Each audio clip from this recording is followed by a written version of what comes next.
She walked the last 12 miles alone. The stagecoach driver had refused to go further, said the mountain road was suicide in this weather, said no woman in her right mind would attempt it on foot.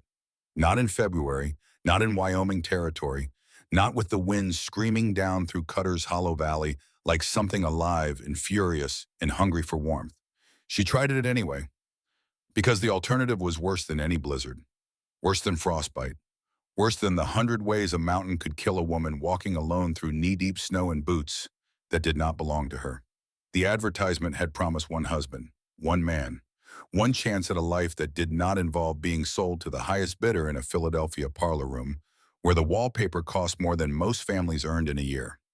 What waited at the end of that road was something the advertisement never mentioned. 3 brothers, 1 ranch, and a door that had been closed to 23 women before her. But that moment was still hours away. To understand how Phoebe Langford ended up standing in a stranger's entry hall with frostbitten hands and borrowed boots and nothing in her pockets but $37 and the kind of courage that looks identical to desperation, you have to go back to that morning. Back to the sound of a fist hitting mahogany hard enough to make whiskey jump. Before we continue, if these frontier stories are new to you, hit subscribe.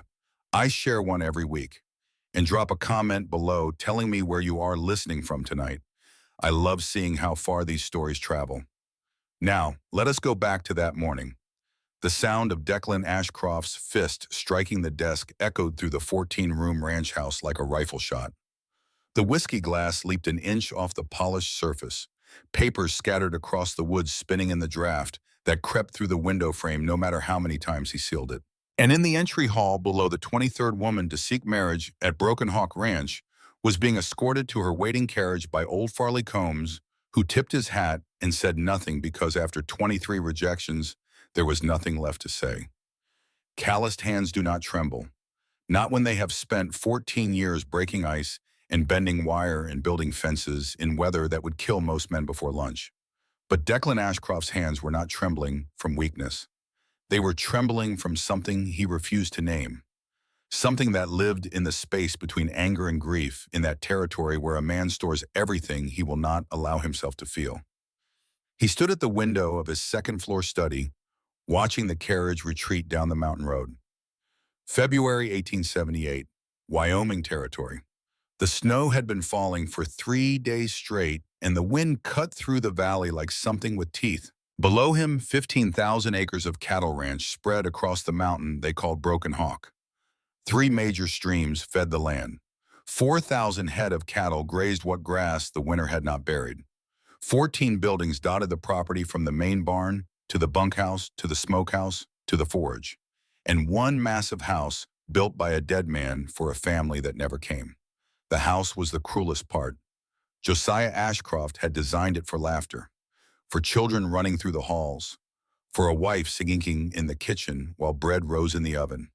He had built it room by room over 15 years, each addition a prayer to the future, each beam and stone and hand-carved banister an act of faith that the emptiness would not last. The emptiness lasted, and now his eldest son stood in that house alone, watching another woman leave, and the whiskey glass sat on the desk like an accusation he could not answer. Rowan entered without knocking. He never knocked. Middle brothers do not knock. They occupy space as though it has always been theirs, as though the air rearranged itself to accommodate them the moment they were born. Rowan Ashcroft leaned against the doorframe the way he always did. His weight shifted to one hip, his arms loose at his sides. Those same whiskey amber eyes that all 3 Ashcroft brothers shared, watching Declan with a patience that bordered on provocation.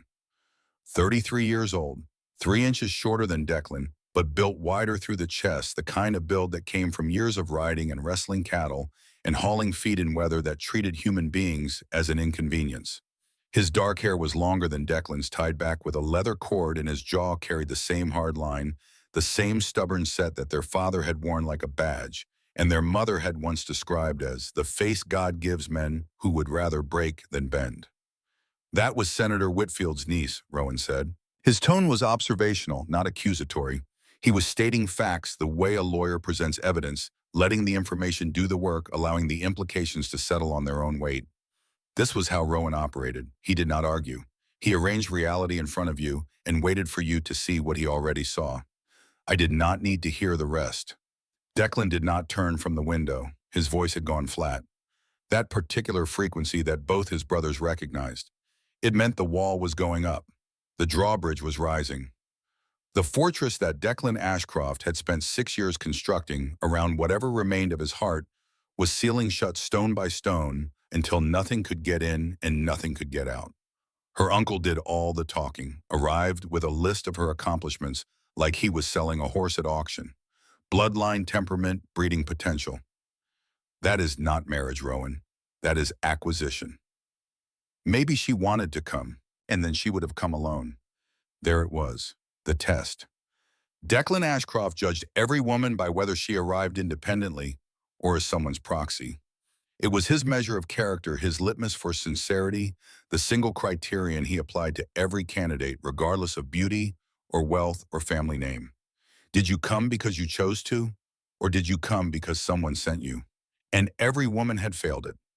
Not because they lacked independence, not because they lacked courage or character or the kind of steel spine that frontier life demanded. They failed because no woman traveled alone in Wyoming territory in 1878.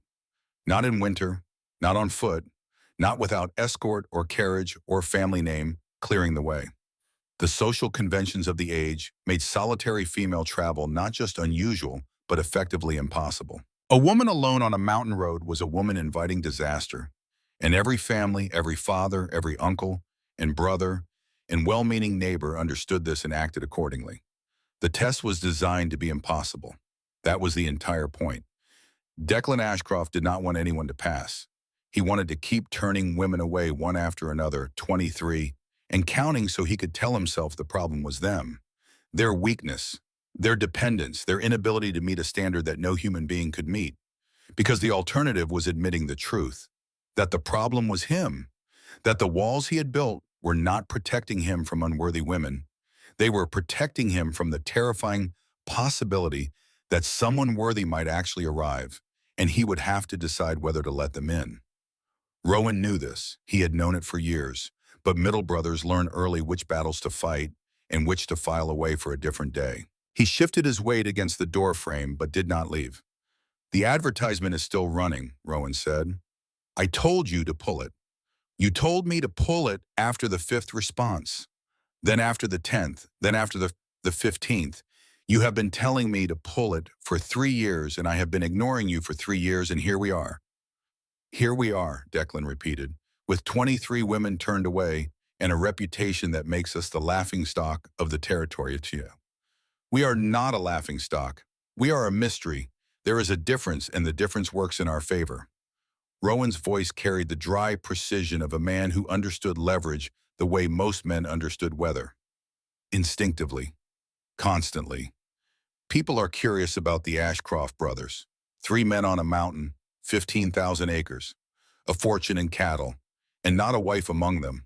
That curiosity has value, Declan. It keeps our name in circulation. It keeps potential partners interested. And it keeps the door open for the right person whenever she decides to walk through it. Nobody's walking through that door. Somebody will. Rowan pushed off the door frame.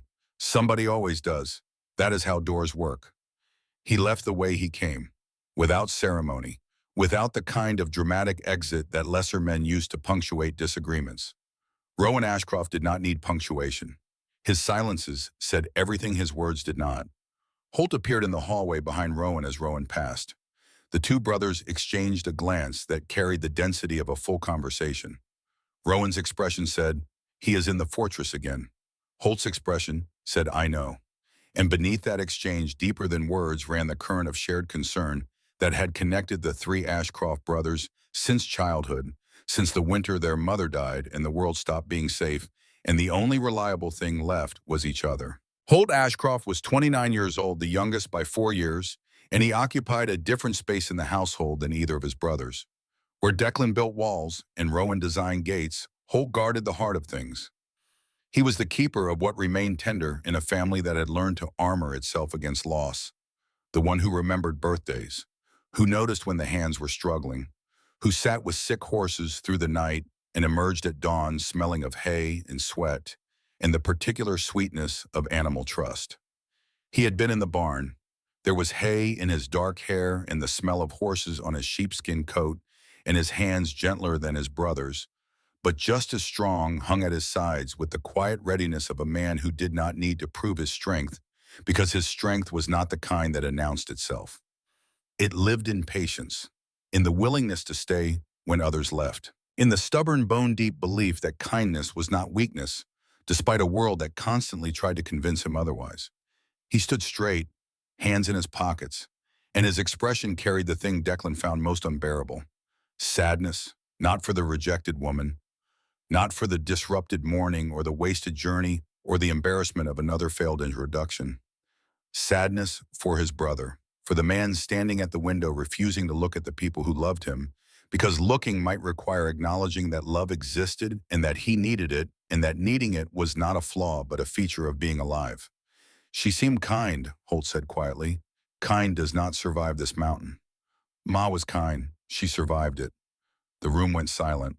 Their mother, Eleanor Ashcroft, had died when Holt was 7, Rowan 12, and Declan 15. Fever took her during a winter, not unlike this one when the snow piled so high against the windows that daylight came through blue and cold, when the world outside the ranch house walls became a white wilderness that swallowed sound and hope in equal measure.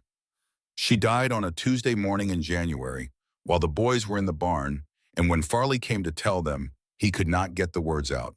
He just stood there in the barn door, with his hat in his hands and the cold pouring in behind him, and Declan knew. He knew before the words came, because the silence had a weight to it that only death produces, a gravity that pulls everything downward. Their father, Josiah, never recovered. He had loved Eleanor with the calming devotion of a quiet man who saves all his tenderness for one person, and when that person was gone, the tenderness had nowhere to go. It turned inward, calcified, became something hard and brittle that looked like strength, but was actually the opposite. He built the ranch bigger and bigger, as if square footage could fill the hole she left, as if timber and stone could substitute for the warmth that went into the ground with her. He added rooms nobody used, hallways that led to empty spaces, a library filled with books nobody read, a nursery that waited year after year for children who never came. Then he died of a heart attack when Declan was 22, collapsing in the barn on a cold morning in March, his hands still gripping the feed bucket, his eyes open and fixed on something none of his sons could see. They buried him on the hill behind the house next to Eleanor, and Farley carved the headstone himself, because the nearest stonemason was 3 days right away, and Farley said Josiah should not have to wait for his name to be written down. 3 young men, 200 acres of developed land, 40 head of cattle, and a debt to the territorial bank that should have buried them alongside their parents. It did not bury them. Declan would not allow it. He was 22 years old when he took control, 22 and already old in the ways that mattered, already hardened by loss into the kind of man who measured the world in problems and solutions and had no patience for anything that fell between those categories. He worked 18-hour days, 7 days a week, 52 weeks a year. He expanded the herd from 40 to 400 in 3 years, negotiating cattle purchases with a ferocity that earned him respect from men twice his age. He cleared new pasture land with his own hands, felling trees and pulling stumps and building fences until his body was a map of scars and calluses and the kind of permanent exhaustion that becomes indistinguishable from normal life. Rowan managed the business, found contracts, negotiated prices, built relationships with suppliers and buyers and territorial officials who controlled the grazing leases that made large-scale ranching possible. He had their father's head for numbers and their mother's gift for reading people, and the combination made him formidable in ways that complemented Declan's brute force approach to problem solving. Holt tended the animals, improved the breeding stock, developed a reputation for horsemanship that brought buyers from as far as Colorado and Montana. He had their mother's hands gentle and knowing, and their father's stubbornness, which he applied not to building empires but to saving every animal that could be saved, nursing sick calves through the night, delivering foals in blizzards, treating injuries, with a skill that the veterinarian in Cheyenne said surpassed his own. Together, the 3 brothers transformed 200 acres and 40 cattle into 15,000 acres and 4,000 head. They paid off their father's debt in 4 years, built the ranch into the largest operation in the territory within 8, And by the time Declan was 36, Broken Hawk Ranch was worth more than most men could earn in 10 lifetimes. But the house was still empty. The nursery still waited. And the table Josiah had built to seat 12 still hosted only 3. Do not, Declan said to Holt. One word, but it carried the weight of years. Years of building, years of refusing to bend, years of converting grief into labor, and labor into empire, and empire into a fortress so complete that nothing could threaten it. Nothing except the possibility that his youngest brother was right, and their mother's kindness had been strength after all, and the walls Declan had built were not protecting him but entombing him. Do not use her to argue for strangers. Holt held his brother's gaze for a moment, long enough to register disagreement, short enough to avoid the kind of confrontation that would crack something neither of them could repair. Then he turned and walked back toward the barn, his boots heavy on the wooden floor, and the sound of his leaving was the sound of patience that had not yet run out but was getting close. Rowan watched him go from the hallway, then looked at Declan through the open study door. You know he is right. I know he is 29 years old and still believes people are good. Some of them are. Name one. Rowan considered this, seriously. The way he considered everything, turning it over in his mind, like a contract clause, examining it from every angle before committing to a position. Farley, he said. Farley is not people. Farley is furniture. He came with the land. There was almost humor in Declan's voice. The barest crack in the ice. A fracture so thin you could only see it if you knew exactly where to look, and Rowan had spent 33 years learning where to look. He noted it, filed it away in the part of his mind that cataloged useful information weaknesses in defenses, moments when the fortress showed its seams, and he left without pressing further. He knew when to push and when to wait. Middle brothers learn that early, or they do not survive. Farley Combs found Declan in the study an hour later. The whiskey glass had been refilled and sat untouched on the desk, amber liquid catching the gray winter light from the window, and that single detail told Farley everything he needed to know about the state of Declan Ashcroft's soul. A man who pours whiskey and drinks it is tired. A man who pours whiskey and stares at it is fighting something that liquor cannot fix. Farley was 63 years old, built like the barnwood he resembled, weathered and hard and slightly warped by decades of wind and work and the particular kind of endurance that only the frontier demands. His face was a topographic map of Wyoming itself, deep lines carved by sun and cold. A jaw that had been broken twice, once by a horse and once by a man who made the mistake of insulting Eleanor Ashcroft in Farley's presence and spent the next 6 weeks eating through a straw. Blue eyes sharp and undimmed by age that saw things most people preferred to keep hidden.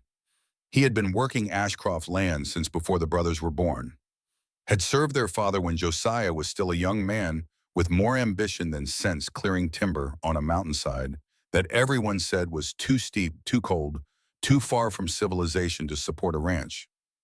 Farley had believed in him anyway, had stayed through the lean years when they ate venison 3 meals a day because they could not afford beef, had survived their mother's death and watched 3 boys lose the center of their world and rebuild themselves around the absence. He had opinions about all of it. He shared them exactly when he wanted to and never a moment sooner. He sat down in the chair across from the desk without being invited. He had earned that right through decades of loyalty and the quiet understanding that Declan respected people who did not ask permission for things they had already paid for. 23, Farley said. I can count. Can you? Because from where I sit, you are counting the wrong things. Farley's voice was casual, the tone of a man discussing weather or feed prices or the condition of the south fence. But his eyes were anything but casual. His eyes were doing the thing they had always done since Declan was 15 years old and standing at his mother's grave trying not to cry. They were seeing past the wall, past the armor, past the carefully constructed persona of the man who could not be touched. You are counting women who failed your test. Maybe you should count the years you have been alone instead. I am not alone. I have Rowan, Holt, you, Nell, 12 ranch hands, and enough work to fill 3 lifetimes. You have employees and brothers. That is not the same thing as having someone who chooses you. Someone who stays not because they are paid or obligated or bound by blood, but because they looked at everything you are, including the parts you try to hide, and decided that was enough. Farley stood.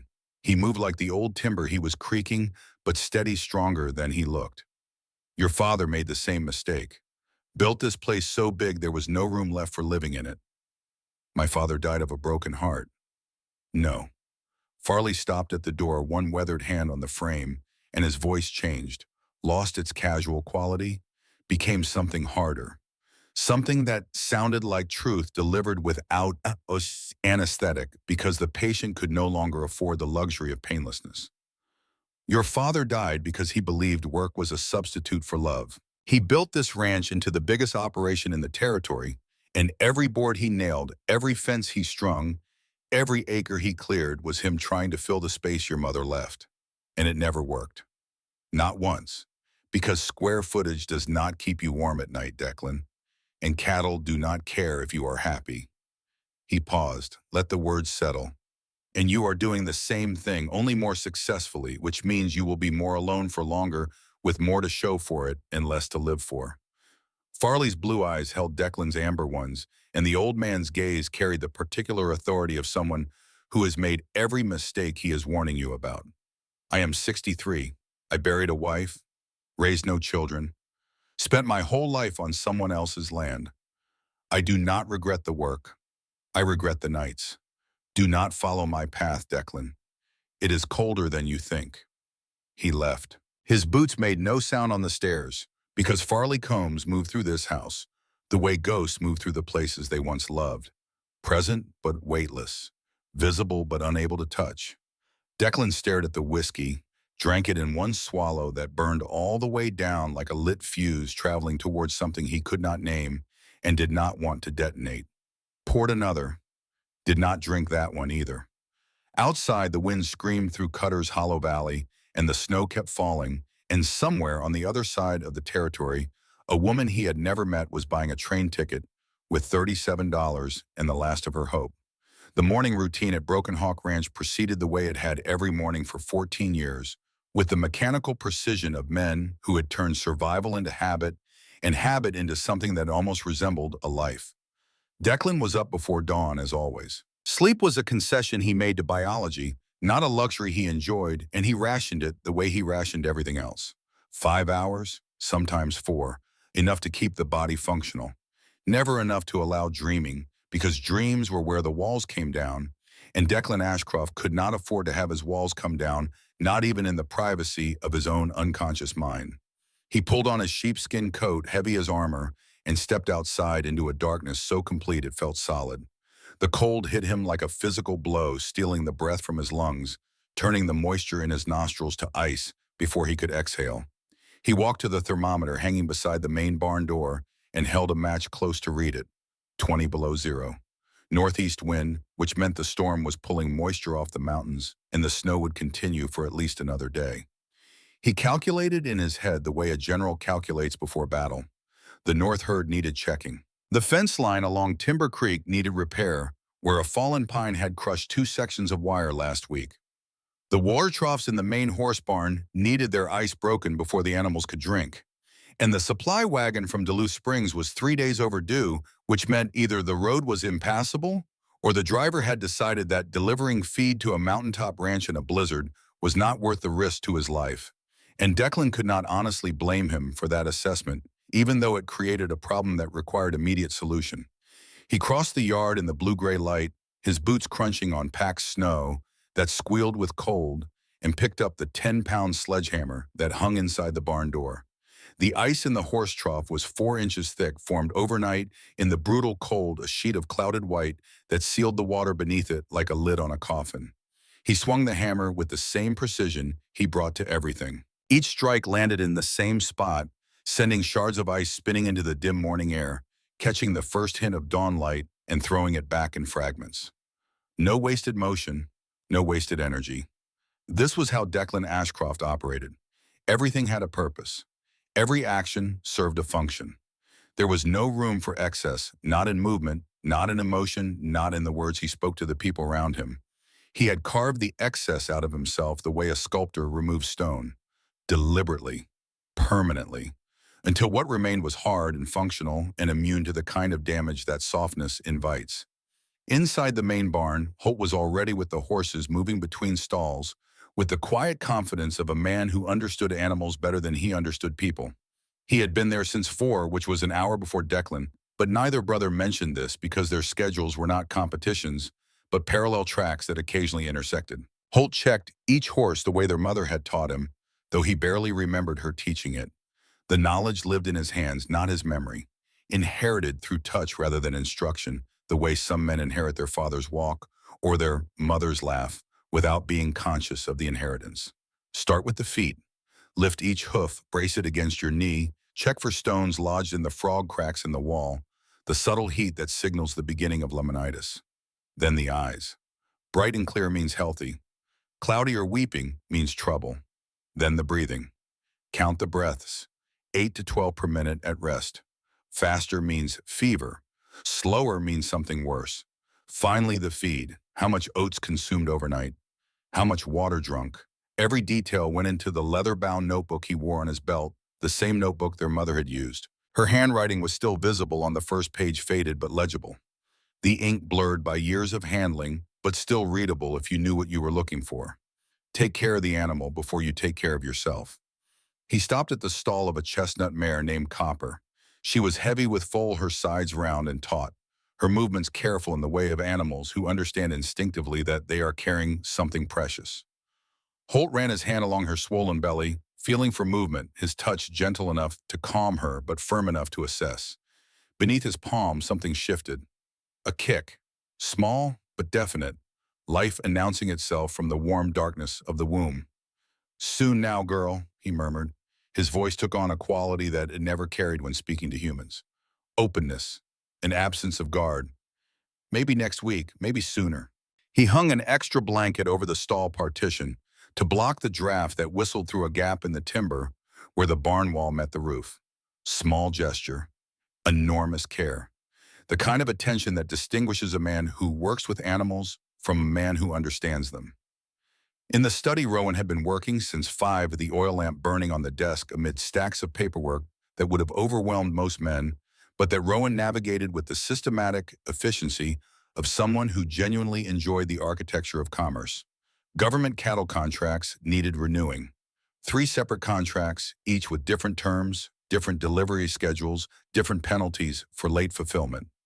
Winter feed orders for oats, hay, and mineral salt had to reach Cheyenne before the road became completely impassable, which meant the letters needed to go out today by rider if necessary. He wrote to 3 suppliers in sharp, clean handwriting, black ink on yellow paper, the Ashcroft Ranch seal stamped in red wax at the bottom of each one. His letters were models of clarity, no ambiguity, no room for misinterpretation, numbers aligned in columns, terms specified to the penny, delivery dates bracketed by weather contingencies that accounted for the particular brutality of a Wyoming mountain winter. Numbers were his language. Contracts were his battlefield. Where Declan built with his hands and Holt tended with his heart, Rowan defended with his mind. He had read every book in the ranch library, most of them twice, and he corresponded with lawyers in Cheyenne and bankers in Denver and cattle buyers in Kansas City with a sophistication that surprised men who expected mountain ranchers to be illiterate. Rowan was not illiterate. Rowan was the most dangerous thing a business adversary could encounter. A man who looked like a cowboy but thought like a banker. And in the kitchen, the warmest room in the house, Nell Dunaway had been up since 4. Nell was 58, built solid as a foundation, stone with hands that could pluck a chicken knead, bread dough set a broken finger, and deliver a lecture on moral failings all within the same hour. She had come to Broken Hawk Ranch 12 years ago, hired by Josiah Ashcroft as a housekeeper, and had stayed through his death, through the brothers' transformation of the ranch, through 23 rejected women, and the accumulated loneliness of a house that should have been a home. The cast iron cook stove, 400 pounds of metal, hauled by ox cart from Cheyenne a decade ago, had burned all night. She stirred the coals with the iron pokers, added 2 splits of seasoned oak, and adjusted the damper until the fire drew properly, sending a column of heat up through the black stovepipe and into the chimney. The sourdough starter, which she had maintained for 9 years, went on to the warming shelf to rise. She punched it down with practiced fists, shaped 2 loaves, and slid them into the oven with the confidence of a woman who had baked 10,000 loaves and knew exactly how the dough should feel beneath her fingers. The smell filled the kitchen first, then the hallway, then the entry hall, then the study where Rowan was working, and the barn where Holt was checking horses, and the yard where Declan was breaking ice. The smell of bread yeast blended with wood smoke, and the coffee already brewing in the big copper pot on the rear plate. 4 scoops of ground coffee to a quart of water, boiled hard, then left to settle for 3 minutes. That was how her mother made it in Tennessee before the war, and Nell saw no reason to improve upon perfection. Breakfast was at 6. 3 brothers at the long table. Declan at the head because he always sat at the head because someone had to, and because neither of his brothers wanted the position, and because it was easier to watch both doors from that chair, and Declan Ashcroft always watched both doors. Rowan to his left, Holt to his right, 12 ranch hands at a separate table in the adjacent room, their conversation a low rumble of voices discussing weather and cattle, and the new man from Colorado who could not saddle a horse without the cinch ending up on the wrong side. Nell served bacon sliced thick from the smokehouse, slab eggs fried in the bacon drippings until the edges crisped and the yolks ran gold-hot bread with butter that she churned herself because the butter from town tasted like wax and coffee, black enough to stand a spoon in. She moved between tables with the efficiency of a woman who had fed armies and could do it again if necessary. Conversation at the brothers' table was brief, practical, and conducted in the shorthand of men who had worked together so long that complete sentences were an unnecessary luxury. North heard, checking after breakfast, need Crandall. Wind shift tonight. Tomorrow, maybe. Clouds say snow through Thursday. Timber Creek fence. Going myself after the herd. Nobody mentioned the 23rd woman. Nobody needed to. The subject hung over the table like smoke present and acrid and impossible to ignore, but the 3 brothers had long ago mastered the art of not discussing things they all knew needed discussing. It was their particular genius and their particular curse, this ability to sit together in shared silence and pretend that the silence was comfortable when it was anything but. After breakfast, Declan saddled his bay gelding and rode out to the Timber Creek fence line alone. He preferred solitude for this work, preferred the honesty of cold and wire, and the simple equation of a broken fence that needed fixing. There were no ambiguities in fence repair, no emotional complications, no questions he could not answer with a pair of pliers and a coil of wire. He carried his tool bag across the saddle horn. Wire cutters, post hammer, a coil of new barbed wire, the steel bright against the leather bag. Metal clamps, a small kerosene torch for heating wire ends before twisting because the temperature was low enough to make steel brittle, and a man who bent cold wire the wrong way would snap it like glass and lose an hour's work to a mistake that patience could prevent. The fence line along Timber Creek ran for 2 miles through timber and open meadow climbing gradually up the eastern slope of Broken Hawk Mountain. The fallen pine had crushed 2 sections where the creek bent south, snapping posts and tangling wire in a mess of broken wood and frozen steel. Declan dismounted, tied his horse to a standing tree, and began. He heated each wire end with the torch before twisting it around the post, steam rising from hot metal, meeting frozen air, a small cloud of warmth that dissipated instantly in the immense cold. His hands, big and calloused and scarred from years of this exact work, moved with the precision that only experience teaches. The calluses on his palms were thick enough to grip barbed wire without gloves, though he wore them anyway because a man who loses fingers to vanity deserves what he gets. Each knot was tight, each post was straight, each section of wire was tensioned just right. Not too tight, because wire that cannot contract in cold will break under its own rigidity. Not too loose, because cattle will find the gap and push through and scatter across the mountain and take days to round up. There was a science to fencing that most men never learned because most men did not fence in 20 below weather on a mountainside in February. But Declan had learned it from his father, who learned it from trial and error, and the knowledge was as much a part of him as his name. This was the kind of work Declan loved. Honest, physical, measurable. You could see what you had done in at the end of the day. You could point to a repaired fence and say, that holds, that protects, that keeps what is mine from wandering into the dark. There was no ambiguity in a fence. No uncertainty, no risk of betrayal. A fence did not promise to stay and then leave on a Tuesday morning because you were too much frontier and not enough yisher. He had been at it for 3 hours when he heard riders. Two horses coming from the direction of the main house moving fast for the conditions, their hooves punching through the crust of packed snow with a rhythmic crack that carried clearly in the cold, still air. Declan straightened wire cutters in one hand and watched them approach. Sterling, Fife, and Crandall brought their horses alongside his breath, fogging in the savage cold, their faces red above their scarves, and their eyes streaming from the wind. Sterling was 24, the youngest of the ranch hands, a lean, earnest young man from Nebraska who had come west looking for something he could not name and had found it in the daily labor of Broken Hawk Ranch. He was still new enough to be excited by most things and frightened by the rest, and his face carried both emotions simultaneously in a way that made him look perpetually startled. Crandall was 38, steady as bedrock, the kind of man who had been born old and grown into it gracefully. He had worked cattle in 3 territories, survived 2 stampedes, broken 11 bones, and spoke only when words were necessary and never wasted one. His face was the color and texture of old saddle leather, and his eyes, dark and patient, had the quality of water that runs deep and slow and carries more than it shows. "Boss, there is someone at the main house," Sterling said. His horse stamped and blew, eager to move, and Sterling steadied it with a hand on the neck that showed how much he had learned in 2 years. "Already told her you are not receiving visitors." "Good. She will not leave." Declan's jaw tightened. "She." "Came on foot," Crandall said. His voice was careful, neutral. He was presenting information without recommendation because he had learned years ago that Declan Ashcroft did not accept recommendations regarding women or the lack thereof. He presented facts and let Declan decide which was the only approach that did not result in a conversation neither of them wanted to have. No carriage, no horse, no escort. Walked up the mountain road alone, in this weather. Declan's wire cutters stopped mid-motion.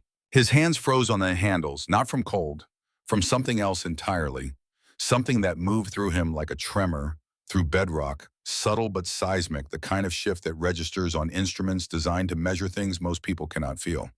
No woman walked alone in Wyoming territory, not in February, not on foot, not up a mountain road in a blizzard that had already killed 2 head of range cattle this week. Animals that weighed 1,000 pounds and were built for cold and still froze to death, standing up because the wind found the gaps in their winter coats and stole their heat faster than their bodies could manufacture it. The fact that someone had done this, had walked 12 miles through killing weather with no horse, no carriage, no protection except whatever she carried on her back, had done the one thing his impossible test demanded, the thing he had designed to be undoable, so he would never have to face the consequences of someone doing it. The first crack, not in the ice, in the certainty, in the 6-year-old conviction that nobody would ever pass the test because the test was impossible, and the impossibility was the point, and the point was to be left alone. Someone had passed. "She asked for you by name," Crandall added quietly. "All 3 of you. All 3. Not Mr. Ashcroft, not the owner, not the eldest. All 3 brothers by name, which meant she knew what she was walking into, or thought she did. She had read the advertisement, understood that C. Ashcroft was the signatory, and somewhere between Philadelphia and this frozen mountainside, she had learned enough to know that C. Ashcroft was not 1 man but 3, and she had come anyway. "She looks half frozen, boss," Sterling said, and there was something in his voice that had nothing to do with ranch business and everything to do with the protective instinct of a young man raised right by a mother who taught him that strength means standing between danger and the people who cannot defend themselves against it. "Nell has her by the fire, but she will not eat, will not take a blanket, just sits there, waiting." Declan felt the old anger rise, not at this woman, whoever she was, not at Sterling for caring, or Crandall for reporting, or the wind for bringing someone to his door when he had spent 6 years making it clear that his door was closed. The anger was older than that, deeper, directed at whatever circumstance, whatever cruelty, whatever failure of the world's machinery had driven a human being to walk 12 miles through killing cold to knock on a stranger's door. He had turned away senators' daughters in silk dresses and political connections. He had refused bankers' nieces with dowries that could purchase half of Laramie. He had rejected every calculated arrangement that Wyoming society could manufacture, every carefully brokered introduction designed to combine his land with someone else's ambition. But he had never confronted someone desperate enough to walk through death to reach him. Damn it. He swung into the saddle with the fluid motion of a man who had been mounting horses since he could walk, a movement so practiced it was indistinguishable from reflex. Let us go. The ride back took 40 minutes through snow so deep the horses waded belly high, in places plunging and surging through drifts that collapsed beneath their weight and reformed behind them as though the mountain were erasing their passage the moment they moved through it. The sky had darkened to the color of bruised iron purple-black at the horizon, and the storm had intensified from dangerous to lethal. Wind came in gusts that hit with physical force, pushing man and horse sideways, filling every gap in clothing with driving snow that melted against skin and froze again in seconds. By the time they reached the main house, Declan's face was numb and his hands were burning inside his gloves, and the bay gelding was blowing hard sides, heaving nostrils flared red against the white world. He dismounted and found not just Farley waiting on the porch, but both his brothers. Rowan leaned against the porch post. Of course he did. Arms crossed, expression unreadable. But his eyes were sharp, sharper than usual, and they tracked Declan's approach with the particular attention he reserved for moments that mattered. Holt stood straight, hands at his sides, snow in his hair, and his expression carried that quality Declan found most threatening. Hope. Not the naive hope of a young man who had never been hurt. This was something more dangerous. The careful, deliberate hope of a man who had watched his brother suffer for 6 years and had decided without making a sound about it that 6 years was long enough. Before you throw her out, Farley started, I will decide what happens in my house. Declan pushed past them, tracking snow across the entry hall, his spurs ringing on the hardwood floor like small bells announcing something that none of them were prepared for, already composing the speech he had delivered 23 times. You are not welcome here. The road is that direction. I wish you well elsewhere. The words were ready. They lived in his mouth like old tenants, familiar and comfortable, and requiring no thought to deploy. Then he saw her. Phoebe Langford sat in the chair nearest the fire, not huddled for warmth the way a freezing woman should have been, not curled inward with her arms wrapped around herself and her body folded into the smallest possible shape to conserve what little heat remained in her bones. She sat straight-backed, hands folded in her lap, shoulders square. The posture of a woman who had been taught that dignity was the last thing you surrendered, and who had decided somewhere on that 12-mile walk through the killing cold that she would not surrender it today. Her traveling dress was navy blue. Good quality fabric, the kind that came from a respectable Philadelphia dressmaker who understood that durability mattered more than fashion on the frontier. But the dress was worn thin at the elbows and along the hem, where it had dragged through snow and mud and the accumulated debris of a journey that no garment was designed to survive. The buttons were still fastened to the collar. Every single one. As though maintaining the integrity of her clothing was a form of resistance against the forces that had brought her to this place. Her boots were men's boots, too large by at least 2 sizes. The leather was scuffed and cracked and salt-stained from walking through snow that reached her knees, and the toes had been stuffed with cloth to make them fit wadded fabric visible at the ankle where the boot gaped away from her leg. That single detail told a story of resourcefulness that struck Declan harder than beauty ever could. She had no proper shoes for this journey. No women's boots rated for mountain travel in February, so she found shoes that would get her here. Found them or borrowed them or bought them from someone who did not ask questions about why a woman traveling alone needed men's boots 2 sizes too large. Problem identified. Problem solved. No complaint offered. Her honey blonde hair had partially fallen from its pins, loosened by wind and sweat, in the particular chaos of walking 12 miles through a blizzard. It hung in uneven strands around her face, framing features that were sharp with cold and exhaustion, but not defeated by either. And the firelight caught it in ways that turned ordinary into something else entirely. Something that made a man forget what he had been planning to say and stand in his own entry hall like a stranger in his own house. But it was her eyes that stopped him completely. Cornflower blue, large, set in a face that was pale with cold and drawn with fatigue, and marked by the kind of exhaustion that goes deeper than the body, the kind that settles into the bones, in the blood, in the place behind the eyes where a person stores everything they have endured. She was exhausted beyond measure, beyond the 12 miles, beyond the blizzard, beyond the journey from Philadelphia to Cheyenne to this frozen mountain at the edge of civilization. She carried the exhaustion of someone who had been running for a long time and had finally stopped not because she had found safety, but because her legs would carry her no further. And she was completely, utterly unafraid. That was the thing that reached through Declan's defenses and found the crack. Not her beauty, though she was beautiful in the way that a landscape is beautiful, not arranged or presented, but simply existing with a quality that demanded attention. Not her courage, though walking 12 miles through a killing blizzard required more courage than most men possessed. It was the absence of fear, the total absolute lack of the thing he saw in every other woman who came to his door. The calculation, the performance, the careful arrangement of expression designed to produce a desired result. Phoebe Langford was not performing. She looked at him the way you look at a locked door when you have walked a very long way and have nowhere else to go. Not with expectation, not with hope, not with the desperate optimism of someone who believes that if they just present themselves correctly, the door will open and the world behind it will be everything they need. She looked at him with the quiet acknowledgement that this is where the road ends, whatever happens next. She would accept the outcome. She would not beg for it. She stood when he entered. The movement cost her. He could see it in the way her weight shifted to her right leg, favoring the left ankle that was swollen beneath the oversized boot. She had been walking on that ankle for hours, walking on it through snow and wind and cold that would have dropped most men after the first mile. And she stood anyway because whatever had brought her to this place had also taught her that you face things standing up or you do not face them at all. All three brothers were behind him now. Declan in front, filling the entry hall with 6 feet 6 inches of barely contained fury and confusion, and the particular kind of fear that strong men feel when their certainties begin to crack. Rowan to his left, leaning against the wall, because Rowan was always leaning against something, studying the woman with those analytical amber eyes that missed nothing and revealed less.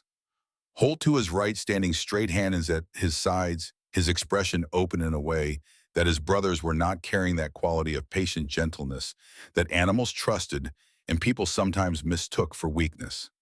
3 men of extraordinary size filling the entry hall with the kind of physical presence that made most people retreat, that made most women look down, that made most strangers recalculate whatever plan they had arrived with and adjust it to account for the reality of 3 Ashcroft brothers taking up more space than the architecture intended. Phoebe did not retreat. She did not look down, did not step back, did not adjust her posture or soften her expression or do any of the 1,000 small things that people do when they are trying to make themselves less threatening to someone who could hurt them. She simply stood there, straight-backed and steady, and looked at the 3 largest men she had ever seen with the same cornflower blue eyes that had not flinched when the blizzard tried to kill her and would not flinch now. "Mr. Ashcroft," she said. Her voice was low, steady, roughened slightly by cold and exhaustion, but carrying beneath the roughness a clarity that cut through the tension in the room like a blade through rope. It was not a question, not an appeal. She was addressing all 3 of them with the same word because she did not know which one had placed the advertisement and did not care because the advertisement had brought her here, and here was where she intended to make her case, regardless of which Ashcroft was listening. "Which one?" Rowan asked from behind Declan. There was dry humor in it, his default setting the tone he used when situations interested him more than they alarmed him. And this situation interested him enormously. He had been running the advertisement for 3 years. He had processed 23 responses. He had watched his brother reject every single one with the systematic efficiency of a man clearing weeds from a garden. And not once in those 3 years had a respondent arrived on foot, alone, in February, in men's boots stuffed with cloth. Rowan was interested. Phoebe's eyes moved between the 3 of them. Declan saw the moment realization struck her, saw it move across her face the way weather moves across a valley, visible and unstoppable. The advertisement had said, "C. Ashcroft seeks a woman of good character and strong constitution for partnership and companionship on a working cattle ranch in Wyoming Territory." She had expected one man. She was looking at three who shared the same jaw, the same amber eyes, the same dark hair, the same build that came from years of the same brutal mountain labor. Three variations on a single theme, each one large enough to block a doorway, each one watching her with an intensity that would have sent most women back into the blizzard. All of you, apparently, she said, and there was something in her tone. Not defeat, not humor exactly, though it lived in the same neighborhood. A kind of exhausted recognition that the universe had once again exceeded her capacity for surprise. That she had walked 12 miles through a blizzard expecting to meet one impossible man and had instead met three, and the mathematics of impossibility had just tripled without her consent. "You need to leave," Declan said. The words came out the way they always did, hard, final, delivered with the certainty of a man who has said them 23 times and believed them every time, and will believe them this time too, because the alternative is to stop believing them, and if he stops believing them, he will have to face the question of what he actually wants, and he is not ready for that question. Not standing in his own entry hall at 4 in the afternoon with the wind howling outside and a woman looking at him with eyes that see past walls he has spent 6 years building. "I will." Phoebe did not move. "After we talk." "There is nothing to talk about." "Then I will be brief." She did not move closer, did not appeal to sympathy, did not perform the particular theater of vulnerability that Declan had seen in bankers' daughters and senators' nieces, the practiced softening of features and voice designed to activate the protective instinct that men were raised to feel and women were raised to exploit. She simply stated facts the way a person does when they have run out of energy for anything else. When the reserves of charm and strategy and social performance have been depleted by a 12-mile walk through death, and what remains is only the truth stripped of ornamentation delivered in a voice that is too tired for anything but honesty. "My name is Phoebe Langford. I answered your advertisement for a mail-order bride. I traveled from Philadelphia by train to Cheyenne by stagecoach, from Cheyenne to the foot of this mountain, and the last 12 miles on foot because the stagecoach driver said the road was impassable and would not come further no matter what I offered to pay him. I have no family who wants me. I have no money beyond the $37 in my coat pocket. I have no other prospects. And based on the 23 women you have already turned away, I suspect you have no intention of accepting me either." The room went silent, not the silence of emptiness, the silence of fullness.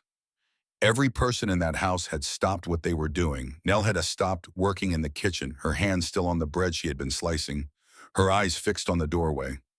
Farley stood motionless near the stairs, his weathered face carrying an expression that Declan had never seen on it before. Something between recognition and grief, as though the old man was seeing something he had waited decades to see and was already mourning the possibility that it would be taken away. Even Rowan had stopped leaning. He stood straight for the first time since entering the room, his arms at his sides, his analytical mask slipping just enough to show the human being behind it. "So why are you here?" Declan asked, and his voice was different. He heard it himself and did not like what he heard. The hardness was still there, but it had cracked just slightly the way a frozen lake cracks in spring. Not enough to break through, just enough to suggest that what lay beneath was not solid all the way down. "Because the alternative was marrying a man 3 times my age to settle debts I never incurred in a city that killed my father and buried my mother's memory beneath 10 years of someone else's greed."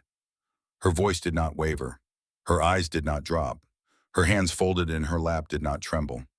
"My uncle arranged for me to become the property of a 56-year-old businessman who wanted a young wife the way some men want a new horse, for utility, for display, for the production of heirs who would carry his name and manage his estate after he died. And I decided I would rather freeze to death on a mountain in Wyoming than live that life. The honesty of it, the complete absence of strategy or seduction or performance. She was not trying to win them, not trying to charm her way past the defenses that had held against 23 women with better prospects and warmer clothing and the backing of powerful families. She was telling the truth, and truth was the one weapon that none of them, not even Declan, with his fortress and his walls and his 6 years of practiced rejection, knew how to defend against. Because you can argue with strategy, you can resist charm, You can see through performance and dismiss calculation and armor yourself against every weapon that human beings use to get what they want from each other. But you cannot argue with a woman who tells you she would rather die in a blizzard than marry a man she does not love. There is no defense against that level of honesty. It goes through walls the way cold goes through glass, not by breaking them, but by rendering them irrelevant. Declan stood in his own entry hall, 6 feet 6 inches of fortress, 230 pounds of muscle and scar tissue, and the accumulated armor of 6 years of solitude, and felt something shift inside him that he had spent those 6 years making sure could not shift. A crack, hairline, invisible to everyone except possibly Rowan, who noticed everything, and definitely Phoebe, who was looking at him with those cornflower eyes and seeing more than he wanted anyone to see. Nell, he called without taking his eyes off Phoebe. Set another place for dinner. Already done, Nell said from the kitchen, and the smile in her voice carried through the house like warmth from a fire that someone has been tending all night, waiting for exactly the right moment to open the door and let the heat reach the rooms that needed it most. Rowan's eyebrow rose. One eyebrow, the left one, his tell, the involuntary signal that something had surprised the man who prided himself on never being surprised. He looked at Declan, then at Phoebe, then back at Declan, and filed what he saw in the same mental cabinet where he stored market data and contract terms and the particular expressions on cattle buyers' faces when they were about to make an offer they did not expect to be accepted. Holt's face softened into something that looked dangerously like relief. The kind of relief a man feels when he has been holding his breath for 6 years without realizing it, and someone finally says the word that allows him to exhale. You can stay tonight, Declan said. His voice had the quality of a man making a concession he will regret. Grudging, controlled. Each word measured and weighed and released with the reluctance of a miser parting with coins. Storm is too bad to send you back, but in the morning you leave. Agreed. She sat back down with the same straight-backed composure, lowering herself into the chair with the careful precision of someone whose body was screaming in pain, but whose mind had decided that pain was not relevant to the current negotiation. And Declan walked away before the questions crowding his mind could escape his mouth. Who was she really? What had driven her father to ruin? What kind of uncle sells his niece to a man old enough to be her grandfather? And why did she look at him like she could see through walls he had spent 6 years building, and find behind them not the fortress he intended, but the frightened man he actually was? He walked down the hallway toward the study, did not look back, did not allow himself to look back because looking back would be an admission. And admissions were cracks, and cracks were the beginning of collapse, and collapse was the thing he feared more than blizzards or bankruptcy or the slow certain knowledge that he was becoming his father. Behind him in the chair by the fire, Phoebe Langford closed her eyes. Just for a moment. And the firelight played across her face, turning the exhaustion into something luminous. And Nell watched from the kitchen doorway with the expression of a woman who has been praying for something for 12 years and has just seen it walk through the door in borrowed boots. Dinner was the first time all 4 of them sat at the long table together, and the table itself told the story better than words ever could. Josiah Ashcroft had built that table from a single oak tree felled on the property the year Declan was born. He had milled the lumber himself, cured it for 2 years in the barn, and assembled the table in the dining room because it was too large to fit through the door once completed. It could seat 12, 14 in a pinch. It was the kind of table a man builds when he believes his future will be full of people, when he imagines holidays and harvests and the accumulated noise of a family growing into itself. 4 places were set along its length. Declan at the head, Rowan to his left, Holt to his right, Phoebe at the far end, separated from the brothers by 8 empty chairs that stood like witnesses to everything this house had lost. The empty chairs outnumbered the occupied ones 3-1, and the silence between the living was louder than any conversation the dead had ever failed to have. Nell served pot roast with potatoes from the root cellar, carrots and turnips, slow cooked in the drippings until they collapsed into sweetness, and bread still warm from the oven. The crust cracking when Phoebe broke it, steam rising from the soft interior like a signal from a world where things were still being made, still being created, still coming into existence, despite everything that argued against it. She watched the exchange between Declan and Phoebe with the intensity of a woman who had waited 12 years for exactly this moment, and intended to remember every detail. Declan asked questions the way a prosecutor conducts cross-examination. Short, direct, designed to establish facts rather than build understanding. His voice carried no warmth, no curiosity. Just the flat precision of a man cataloging information so he could use it to justify the decision he had already made, which was that this woman would leave in the morning and life would continue as before, and the 23 rejections would become 24, and the fortress would remain intact. You are from Philadelphia. I am. What brought you west? Phoebe set down her fork. Her movements were precise, economical. No wasted energy, no theatrical pauses, no reaching for water to buy time the way nervous people do when they are being interrogated. She looked at Declan directly the way few people ever did, because most people found the full weight of those amber eyes difficult to bear. The eyes of all three Ashcroft brothers carried a quality that went beyond color. They carried history, loss, the compressed intensity of men who had learned early that the world takes things and does not give them back, and the only defense is to become something the world cannot take. Phoebe bore the weight of that gaze without flinching. My father was a shipping merchant, she said. Everett Langford. He built a fleet of cargo vessels that ran trade routes along the Atlantic coast. Cotton from the south. Manufactured goods from the north. He invested everything he had, everything he was into those ships. They were more than his business. They were his identity. His proof that a man born without family money could build something that mattered.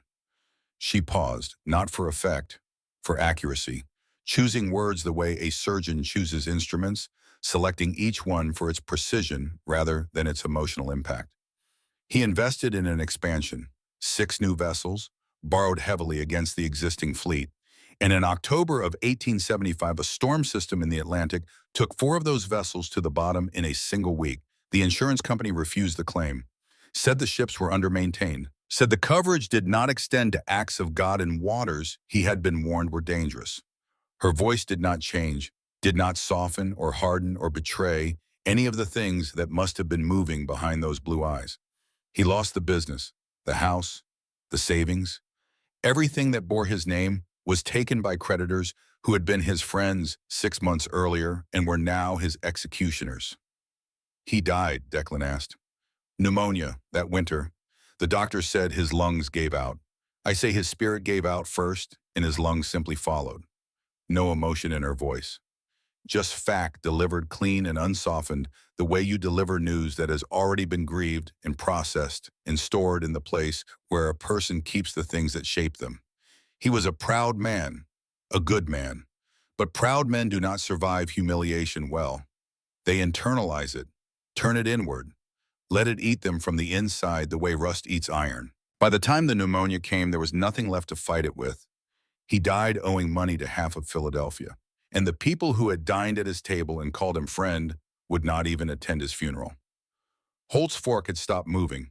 His food sat untouched on his plate, growing cold, and his amber eyes warmer than his brother's, but carrying the same depth watched Phoebe with an expression that Declan recognized and feared. Not sympathy. Sympathy was passive. What Holt felt was active. It was the same quality he brought to injured horses and sick calves and every vulnerable creature that crossed his path. The instinct to protect, to step between danger and the thing that could not defend itself. Except Phoebe was not defenseless. She was the opposite of defenseless. And that contradiction made Holt's protective instinct even stronger, because a woman this strong should never have been put in a position where strength was required for survival. His brother took guardianship, Phoebe continued. My uncle Hugo Langford, he settled some of my father's debts, created others. Rowan leaned forward slightly. The strategist in him was listening now, hearing patterns in the information, the way he heard them in cattle contracts and political maneuvering. His mind was doing what it always did, arranging facts into structures, looking for the architecture of the situation, identifying where the load-bearing walls were and where the weak points hid. My uncle is a man who sees opportunity in other people's misfortune. Phoebe's gaze shifted to the middle brother, and Declan noticed something that none of the 23 women before her had done. She addressed each of them distinctly, not as a unit, not as the Ashcroft brothers, interchangeable and indistinguishable, as individuals. She adjusted her tone, Her eye contact, her vocabulary to the brother she was speaking to, as though she understood instinctively that these three men, despite sharing the same blood and the same amber eyes and the same hard jaw, were three different people who needed to be reached in three different ways. He took my father's remaining assets and used them to establish credit in his own name. Then he leveraged that credit into relationships with men who had money and wanted things that money alone could not purchase. Phoebe's voice was steady, but beneath the steadiness ran something harder. Not anger exactly, something colder. The controlled fury of a woman who understood exactly how she had been used and had spent months converting that understanding from helplessness into plan. He arranged for me to marry Cornelius Pratchett, a businessman, 56 years old, very wealthy, very interested in acquiring a young wife to manage his household and produce heirs who would carry his name into the next generation. And you refused, Holt said. His voice carried its usual gentleness, the tone he used with frightened animals and injured men, the tone that communicated safety without making promises it could not keep. But beneath the gentleness ran something harder, something that Declan had rarely heard in his youngest brother's voice. The protective anger of a man who could not tolerate cruelty toward the vulnerable, directed not at Phoebe, but at the uncle who had tried to sell her and the system that had made selling her possible. I refused. What happened? My uncle called me ungrateful, said I owed my father's memory, said the debts would follow me wherever I went, that no city in the East would employ a woman whose family name was synonymous with failure and unpaid obligations. Phoebe took a sip of water. Her hand was steady on the glass. So I tested that theory. I took the $37 I had left hidden in a book he never opened because Hugo Langford does not read books, and bought a train ticket as far west as it would reach. In Cheyenne, I saw your advertisement at the posting office. C. Ashcroft seeks a woman of good character and strong constitution. Our advertisement asked for a woman of good character and strong constitution, Rowan said. And there was something in her voice that had not been there before. A shift in register, a warming of the analytical tone that he used for everything, as though the data he was processing had crossed a threshold from interesting to important, and the adjustment was involuntary. It does not mention that the groom is actually three men. For the first time, something close to humor crossed Phoebe's face. A ghost of a smile that appeared and vanished so quickly, Declan was not sure he had seen it, the way you are not sure you saw a shooting star because by the time your mind registers the light is already gone. No, it neglected that detail. That was my doing, Rowan admitted. He did not look at Declan when he said it, because looking at Declan would have been an acknowledgement that what he was about to confess required permission, and Rowan Ashcroft did not ask permission for things he believed were necessary. I placed the advertisement. Declan wanted it pulled after the first 5 responses. I kept it running. Declan's head turned toward his brother with the slow, dangerous precision of a man who has just been informed of a betrayal he should have anticipated but did not, because the betrayer was someone he trusted, and trust for Declan Ashcroft was not given lightly enough to be wasted on suspicion. You did what? Somebody had to try. Rowan held his brother's glare without flinching. 3 decades of brotherhood had taught him exactly how much of Declan's anger was real and how much was performance, and the ratio tonight was different than usual. More performance, less anger, which meant the woman at the end of the table was affecting him in ways he would not admit and could not prevent. We need help on this ranch, Declan. Nell cannot cook for 15 men and maintain a house this size alone forever. She is 58 years old, and she has been working since before dawn every day for 12 years, without a single day off, because none of us has had the sense to find someone to share the load. I never asked for help. No, you never do. That is the problem. Rowan's voice was calm but carried the weight of years. Years of watching his brother work himself into something hard and unyielding. Years of managing the business side of an empire that was growing faster than the men who ran it could sustain. We need someone to manage accounts, handle correspondence, organize supply chains that are currently held together by my handwriting and Nell's memory. And yes, Declan, we need someone who makes this house feel like something other than a mausoleum. I did not agree to that. You did not need to. I own 1/3 of this ranch, so does Holt.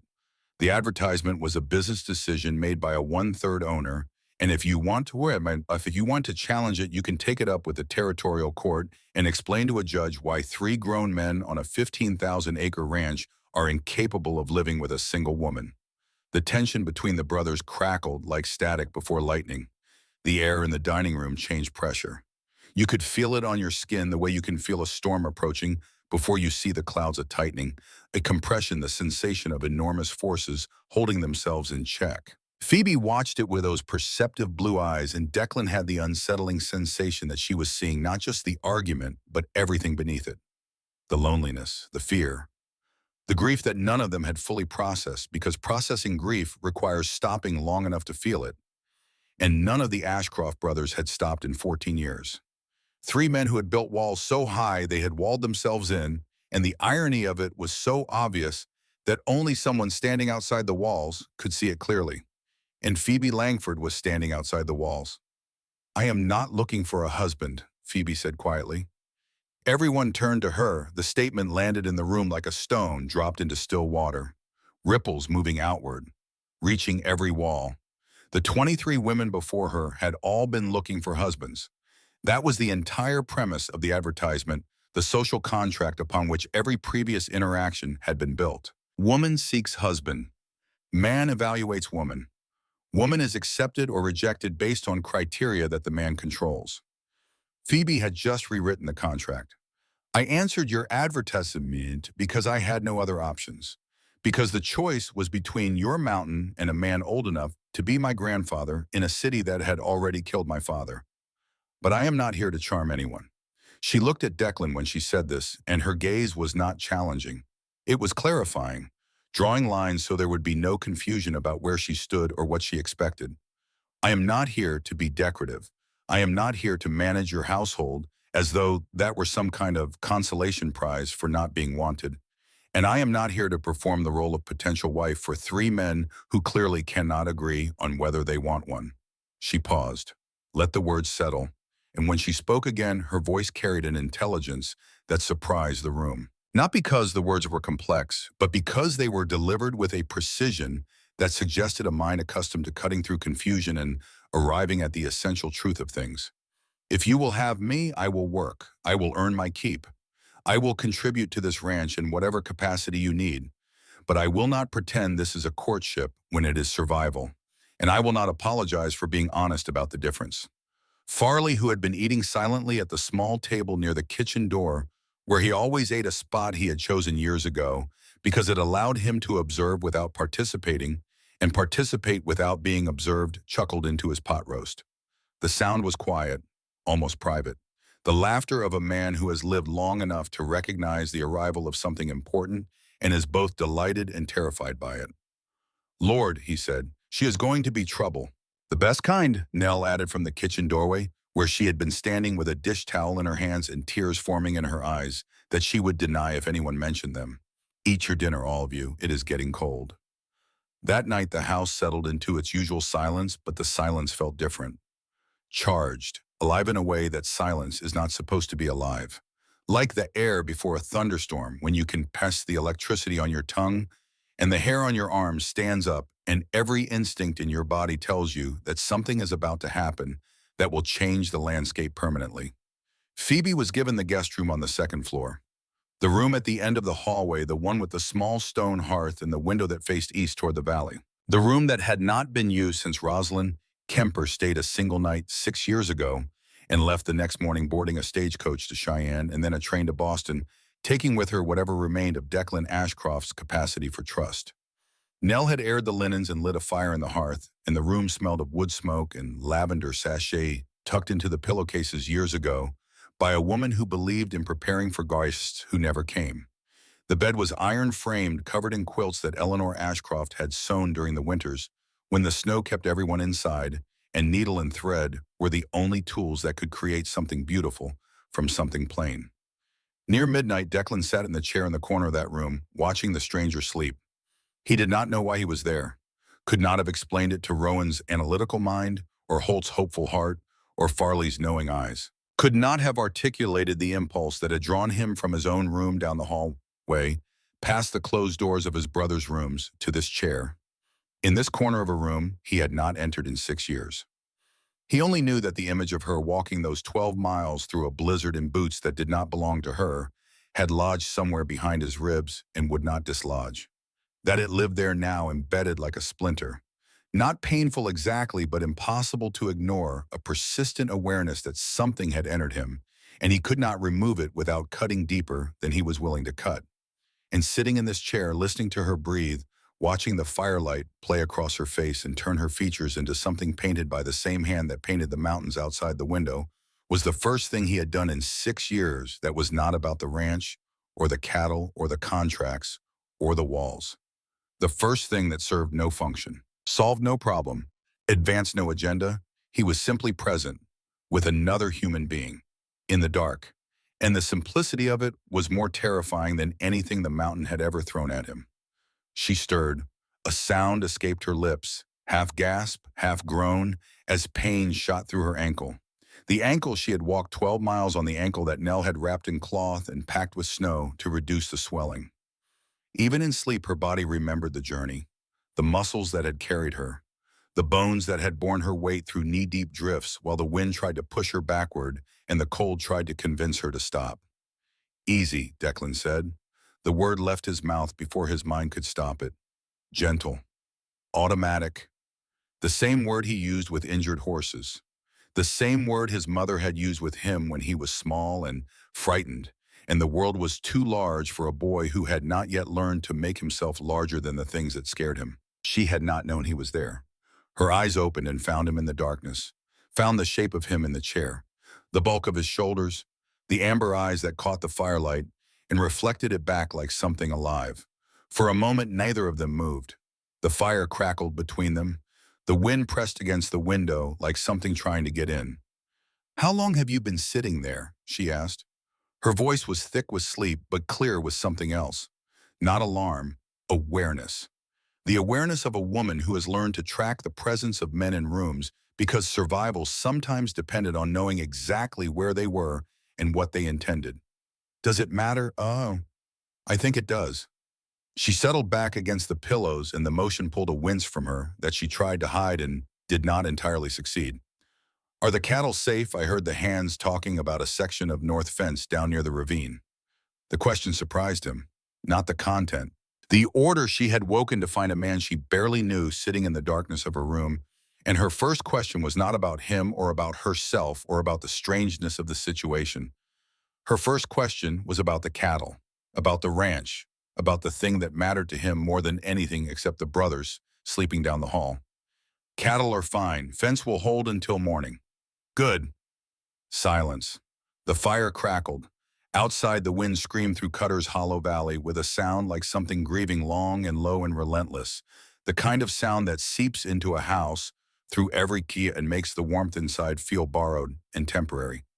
"Nobody has risked themselves for me in a very long time," Declan said, and the words came out before he could stop them. They came from the place behind his ribs, where the image of her walking lived, from the crack in the wall that her arrival had created, from the deep well of loneliness that he had covered with work and distance, and the daily practice of needing no one. He was not talking about tonight, not about the walk through the blizzard, though that alone would have been enough.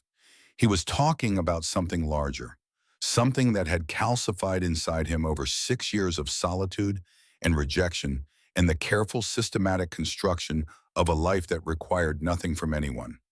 "That is because you do not let anyone close enough to try," Phoebe said. The observation landed the way all her words did, without performance, without strategy, without the softening qualifiers that most people used when telling someone a truth they did not want to hear. Just honest perception delivered in a voice that was too tired for anything but accuracy. "You see too much," he said. "I see what is there. I see 3 brothers who built this mountain into a fortress. You built the walls, Declan. Every brick, every stone, every refusal. You made sure nothing could get in because you decided that nothing getting in was safer than something getting in and then leaving." She did not look away from him, did not soften her gaze or her voice. "Rowan designed the gates, the contracts, the systems, the way the world interacts with this ranch, controlled and measured and filtered through his mind, so that nothing arrives without being analyzed and nothing leaves without being accounted for. And Holt guards the heart of it, the animals, the land, the part of this place that is still alive and still growing and still capable of tenderness. She paused, and when she continued, her voice was quieter but no less precise. And none of you know how to let anyone inside because the last time you did, someone left. You do not know about that. I know loss, Phoebe said. I watched my father build a life with his own hands and lose it to a storm that lasted 4 days.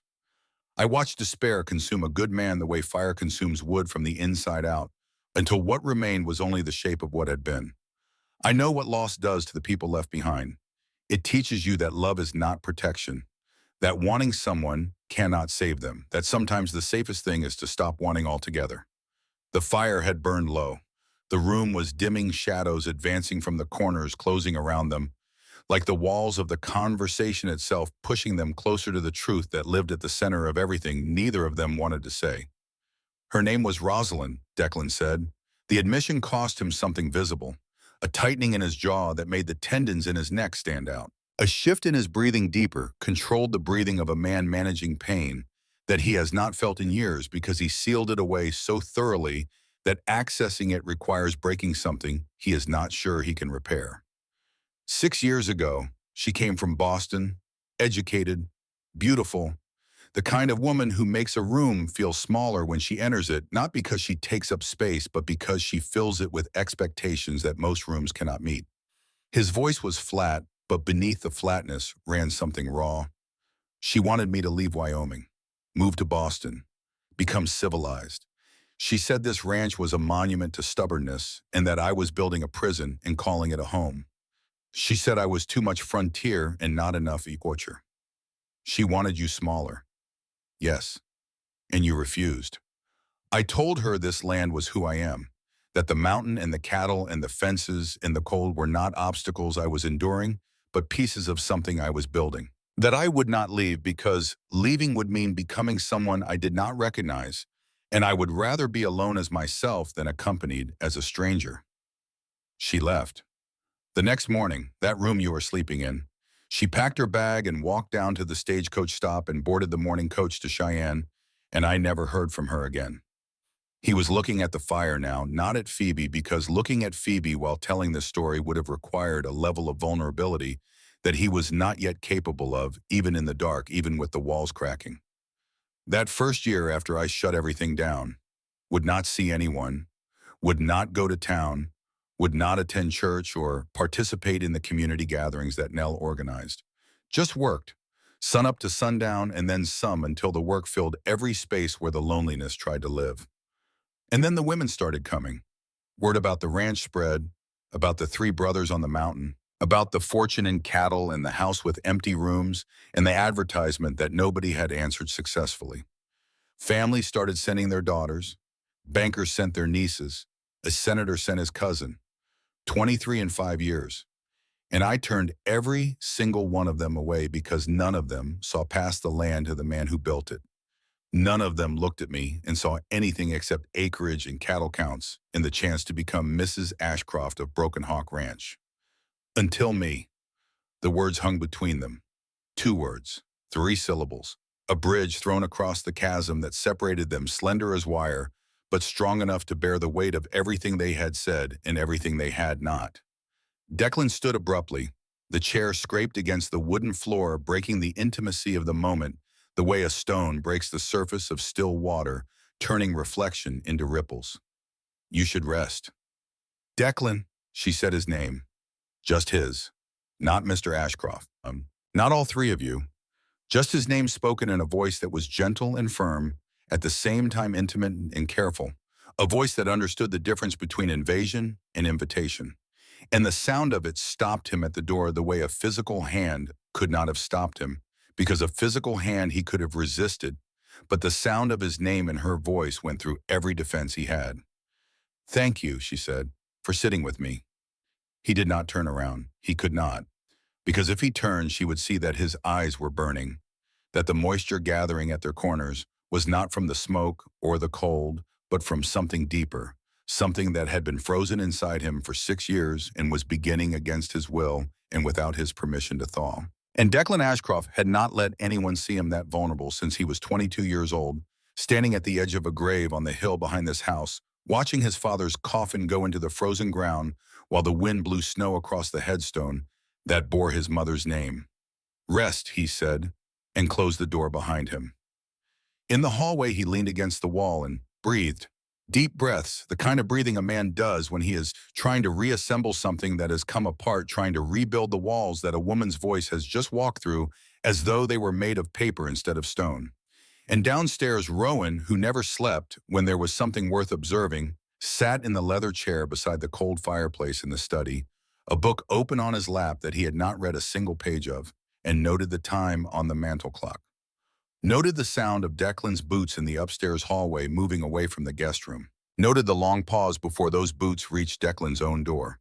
And noted the expression on his eldest brother's face when Declan finally descended the stairs 30 minutes later for a glass of water, his eyes carrying a quality that Rowan had not seen in them for 6 years. Something open, something terrified, something alive. "She is going to stay, is she not?" Rowan said from the darkness of the study. Declan stopped at the foot of the stairs. His hand rested on the banister that his father had carved from a single piece of mountain pine, the wood smoothed by decades of hands, traveling up and down, a history of touch embedded in the grain. He did not answer, but he did not say no. And for the Ashcroft brothers, that silence was seismic. That silence was the sound of 23 rejected women and 6 years of solitude, and a fortress built on the conviction that loneliness was safer than loss, all of it shifting on its foundation. Not collapsing, not yet, but moving, settling, making room for something that had not been there before, for the possibility that the door might open, for the possibility that someone might walk through it, for the possibility that a woman in borrowed boots carrying nothing but $37 and a refusal to let fear make her decisions had done the one thing that 23 women with dowries and connections and family names could not do. She had knocked. And the fortress for the first time had not known how to keep the door closed. The blizzard settled in the next day with a ferocity that turned the world outside the ranch house into something hostile and white and absolute. Wind speeds reached a level that bent the pines along the ridgeline nearly horizontal, their trunks groaning under the pressure like old men carrying loads they should have put down years ago. Snow accumulated so rapidly that the hands worked in shifts just to keep the barn doors accessible, shoveling paths that filled in behind them almost as fast as they could clear them, an exercise in futility that they performed anyway because the alternative was letting the mountain win. And men who worked for Declan Ashcroft did not let mountains win. The thermometer beside the main barn dropped so low that the mercury seemed to have given up entirely. It sat at the bottom of the glass tube like something defeated, refusing to register a number that would only confirm what every living thing on the property already knew, that the cold was no longer weather. It was geography. It had become the landscape itself, as permanent and unyielding as the stone beneath the snow. Phoebe was awake before dawn.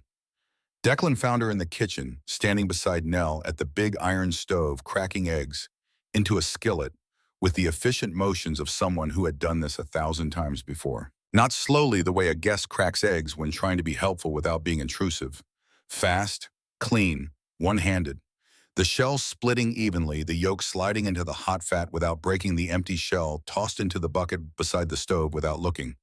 She was wearing the navy dress cleaned and pressed, and she had pinned her hair back with the same precision she brought to everything every strand accounted for. Nothing wasted, nothing out of place. "You do not need to do that," he said from the doorway. She did not turn. "I am not paying for my stay with idleness." "You are not paying at all. You are a guest." Guest implies invitation. She glanced at him over her shoulder, and for one brief instant their eyes held. Amber meeting cornflower. Fire meeting skiing. The contact lasted less than a second, but carried the density of a conversation that neither of them was ready to have. "I showed up uninvited in a blizzard wearing someone else's boots. That does not make me a guest. That makes me an obligation. Let me at least be a useful one." Nell snorted from the stove, a sound that managed to communicate amusement, approval, and vindication simultaneously. "Girl has more sense than the three of you combined. Let her work if she wants to." The morning passed with an uneasy truce. Phoebe worked. She moved through the kitchen with the practiced awareness of a woman who had managed a household through 7 years of declining fortune, who understood instinctively where things belonged and how tasks connected and which jobs needed doing first. She washed dishes before Nell asked, wiped counters before crumbs accumulated, found the broom without being told where it was, and swept the kitchen floor with strokes so efficient that Nell stood watching her for a full minute before remembering that she herself had work to do. The brothers rotated between checking livestock, maintaining structures, and trying not to think about the woman in their kitchen who did not fit any category they had built for women who came to Broken Hawk Ranch. She was not a bride. She had said so explicitly. She was not a guest. She had rejected the term. She was not an employee. Nobody had offered wages. She existed in a space between all these definitions, and the indefinition of her presence was more unsettling than any of them would admit. Declan checked the horse barn, broke ice in the troughs, inspected the hay stores, and calculated feed ratios in his head, which was easier than calculating the other thing that his head kept trying to calculate, which was how long she would stay, and what would happen when she left, and why the thought of her leaving produced a sensation in his chest that felt less like relief and more like the onset of something he refused to name. Rowan worked in the study, wrote letters, reviewed contracts, and periodically glanced out the window toward the kitchen where he could see Phoebe through the frost-covered glass moving between stove and counter and sink with the kind of systematic efficiency that he recognized because it was identical to his own. Holt was in the barn with Copper. The mare was restless, pacing her stall, her ears flicking at sounds only she could hear. Holt sat on an overturned bucket outside her stall and spoke to her the way he always did in a low, steady murmur that carried no specific words but communicated everything a pregnant horse needed to know. That she was safe, that she was watched, that whatever was coming would be met with hands that knew what they were doing. Then midday Crandall burst through the door. His face was white, not from cold, from the particular shade of white that a man's face turns when he has seen something that requires immediate action, and the margin for error is measured in minutes rather than hours. Snow caked his coat and his hat, and the scarf wrapped around his face, and his breath came in ragged gasps that fogged in the warm kitchen air, like smoke signals from a body running at its limit. "North fence is down," he said, 40 head drifting toward Timber Creek Ravine. Every man in the room understood what that meant.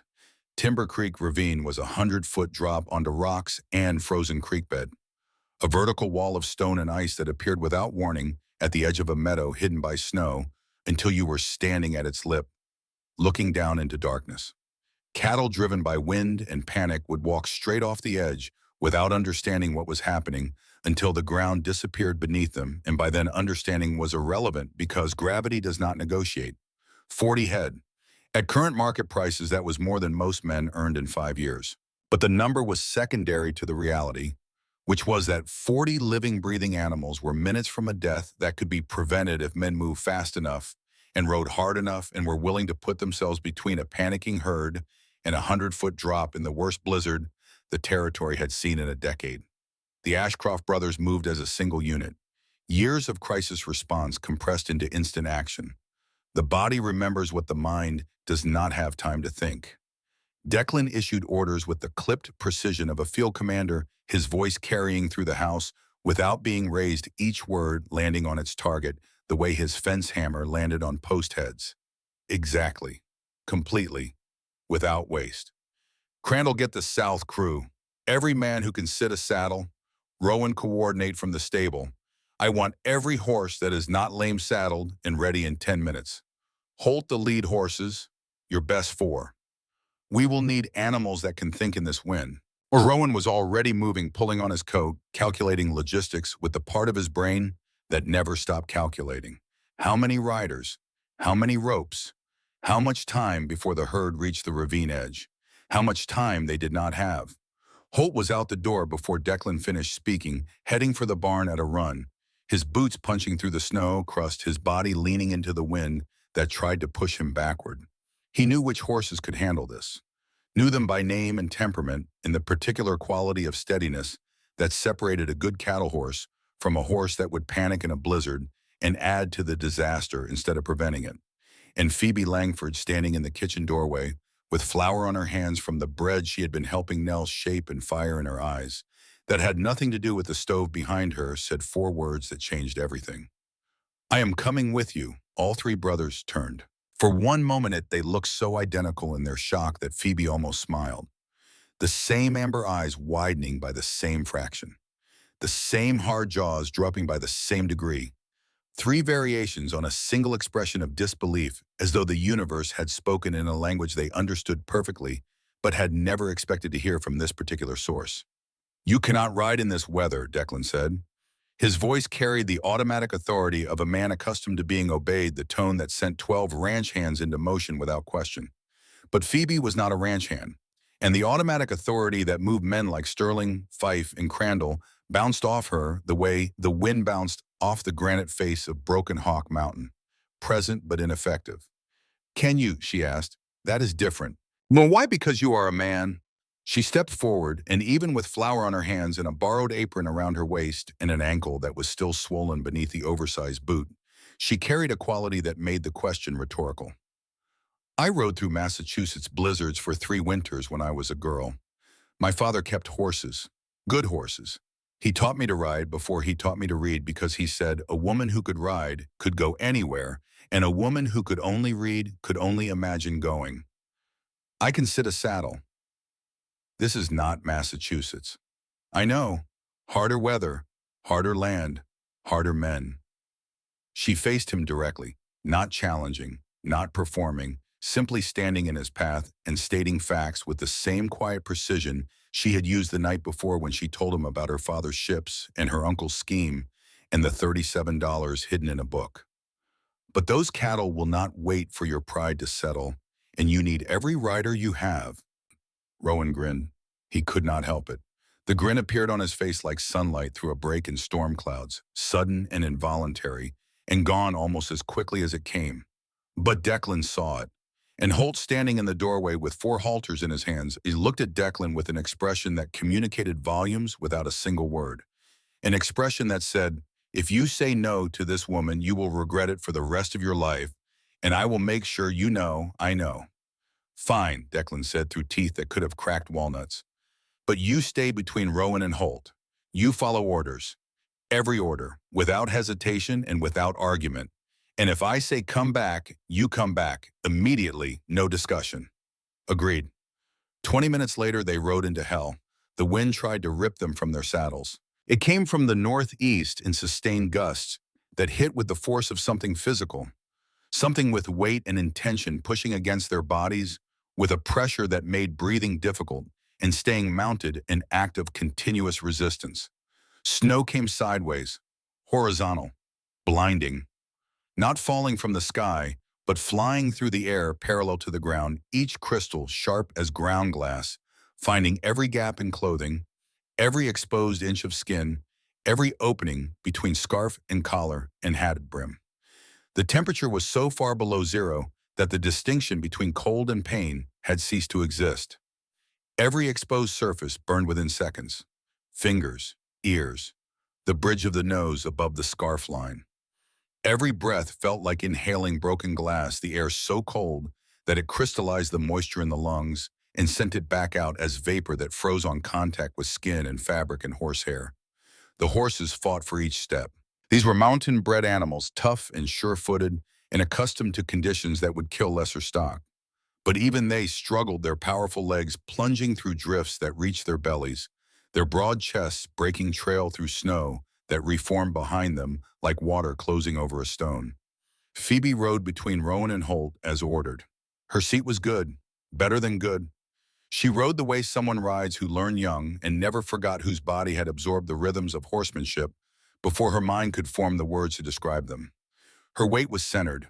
Her hands were quiet on the reins, not pulling, not correcting, maintaining the light contact that told the horse she was present without telling it what to do.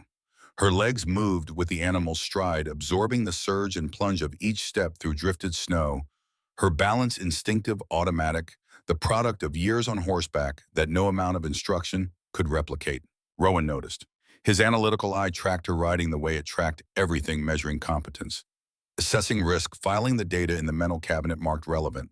She could ride, not adequately, Well, well enough that her presence on this operation shifted from liability to asset in the span of 100 yards. Holt noticed, and what he noticed went beyond technique. He noticed the way she spoke to the horse beneath her. Not words exactly, sounds. The same low murmur he used himself, the language that existed between humans and animals. Before words were invented, a vocabulary of tone and pressure and breath that communicated safety and purpose and the simple message that they were in this together. Declan, who rode ahead of them all, breaking trail on his bay gelding, with the grim determination of a man who has decided that the storm will yield before he does, forced himself not to look back. Looking back would be an admission that he cared whether she was keeping up. And caring would be a crack. And a crack would be the beginning of something he was not prepared to begin. Not yet, not while 40 head of cattle were walking toward a cliff. They reached the herd. 40 head, maybe more. Dark shapes stumbling through deep snow toward the ravine edge, driven by wind that pushed from behind and blind panic that pulled from within, moving forward into darkness and death, without knowing the difference, because cattle do not understand geography. They do not comprehend cliffs. They know only the wind at their backs and the animal in front of them, and the instinct to keep moving that was wired into their blood 10,000 years before the first fence was built. "Circle them!" Declan shouted over the roar of the storm. His voice barely carried.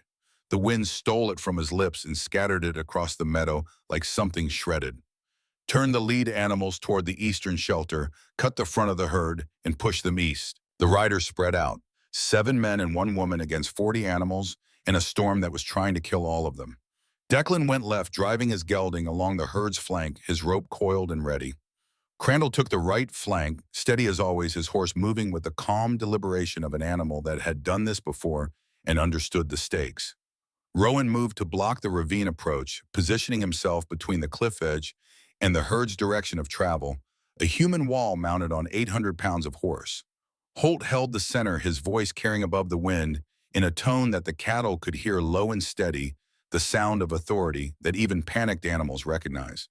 And Phoebe, against every order, against every instruction, Declan had given, against every reasonable instinct that a person possesses when standing between a stampeding herd and a 100-foot drop into darkness, saw Sterling Fife riding directly into the path of the lead cattle. The young hand was positioned too far forward. Driven by the eagerness that youth mistakes for courage, he had pushed ahead of his assigned position, trying to turn the lead animals before they reached the danger zone. But the wind had shifted and the led cattle had changed direction, and now Sterling was directly in front of a wave of panicked beef that weighed collectively more than 30,000 pounds and was moving with the momentum of terror. He was about to be caught between the herd and the ravine edge, between 1,000 pounds of panicked animal and 100 feet of empty air. And he did not see it coming, because the snow had stolen his visibility and the wind had stolen his hearing, and death was coming at him from the front, while he watched the wrong direction, his head turned toward the herd's flank, trying to see through the blinding white, unaware that the thing he needed to see was already too close to avoid.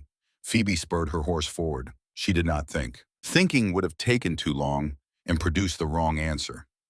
Thinking would have told her that what she was about to do was insane, that she was a woman from Philadelphia on a borrowed horse in the worst blizzard in a decade, riding toward a stampeding herd and a cliff edge, and a young man who had seconds to live. Thinking would have told her to stay where she was, to follow orders, to let the men handle it because the men were experienced and she was not, and the calculus of risk said clearly and unambiguously that she should remain between Rowan and Holt and let the experienced riders manage the crisis. She did not think, she acted. She cut across the herd's path at an angle that used her horse's body as a wall between the stampeding cattle and the young rider who was about to die. Her horse, a gray mare that Holt had chosen for her because the animal was steady and sure-footed and did not panic, responded to her commands with the immediate obedience of an animal that trusted its rider completely. They crossed the path of the lead cattle, forcing the front animals to turn, breaking the momentum of the stampede the way a rock breaks the current of a river, not by stopping it, but by splitting it, sending the animals around her instead of through her. Sterling saw her, understood what she had done, veered to safety with a shout that the wind swallowed whole, his horse scrambling sideways through deep snow, his face white, his eyes wide, his young body shaking with the aftershock of a death he had not seen coming until it was past. Then her horse hit ice. Beneath the snow, a sheet of frozen creek water extended from the bank into the meadow, invisible under 6 inches of powder, smooth as glass, and twice as treacherous. The gray mare's hooves found it at the worst possible moment, at the apex of a turn, when the horse's weight was shifting from one side to the other, and the margin between balance and catastrophe was measured in fractions of an inch. The animal went down hard. Legs folding beneath it like something mechanical that had lost its power source. The front legs buckling first, then the hindquarters swinging sideways, the entire horse collapsing in a motion that was simultaneous and unstoppable. Phoebe was thrown from the saddle, her body arcing through the air in a trajectory that was all wrong, too high, too fast, rotating in a way that human bodies are not designed to rotate, landing in deep snow 10 feet from the ravine edge. 10 feet from a 100-foot drop onto rock and frozen creek bed. 10 feet from death. Declan saw it happen. He was 200 yards away on the far side of the herd, fighting his gelding through drifts that reached the animal's chest. And he saw the gray mare go down, saw the small figure in the navy dress launch from the saddle like something thrown, saw the arc, saw the landing, saw how close that landing was to the edge, to the place where the meadow ended and the empty air began. Time stopped. His heart stopped. Every thought in his head, every calculation about cattle and contracts and fence lines and fortress walls evaporated in the span of a single heartbeat and was replaced by something raw and absolute and terrifying. Something that had no name because he had spent 6 years making sure it never needed one. Something that seized his chest and squeezed and would not let go and made breathing impossible and thinking impossible, and everything impossible except the single overwhelming imperative to reach her. He was off his horse before conscious thought caught up with action. His boots hit the snow, and he was running, plunging through drift that fought every step, his legs driving forward with a desperation that had nothing to do with the cattle and nothing to do with the ranch, and everything to do with the image of a woman in a navy dress lying in the snow 10 feet from the edge of forever.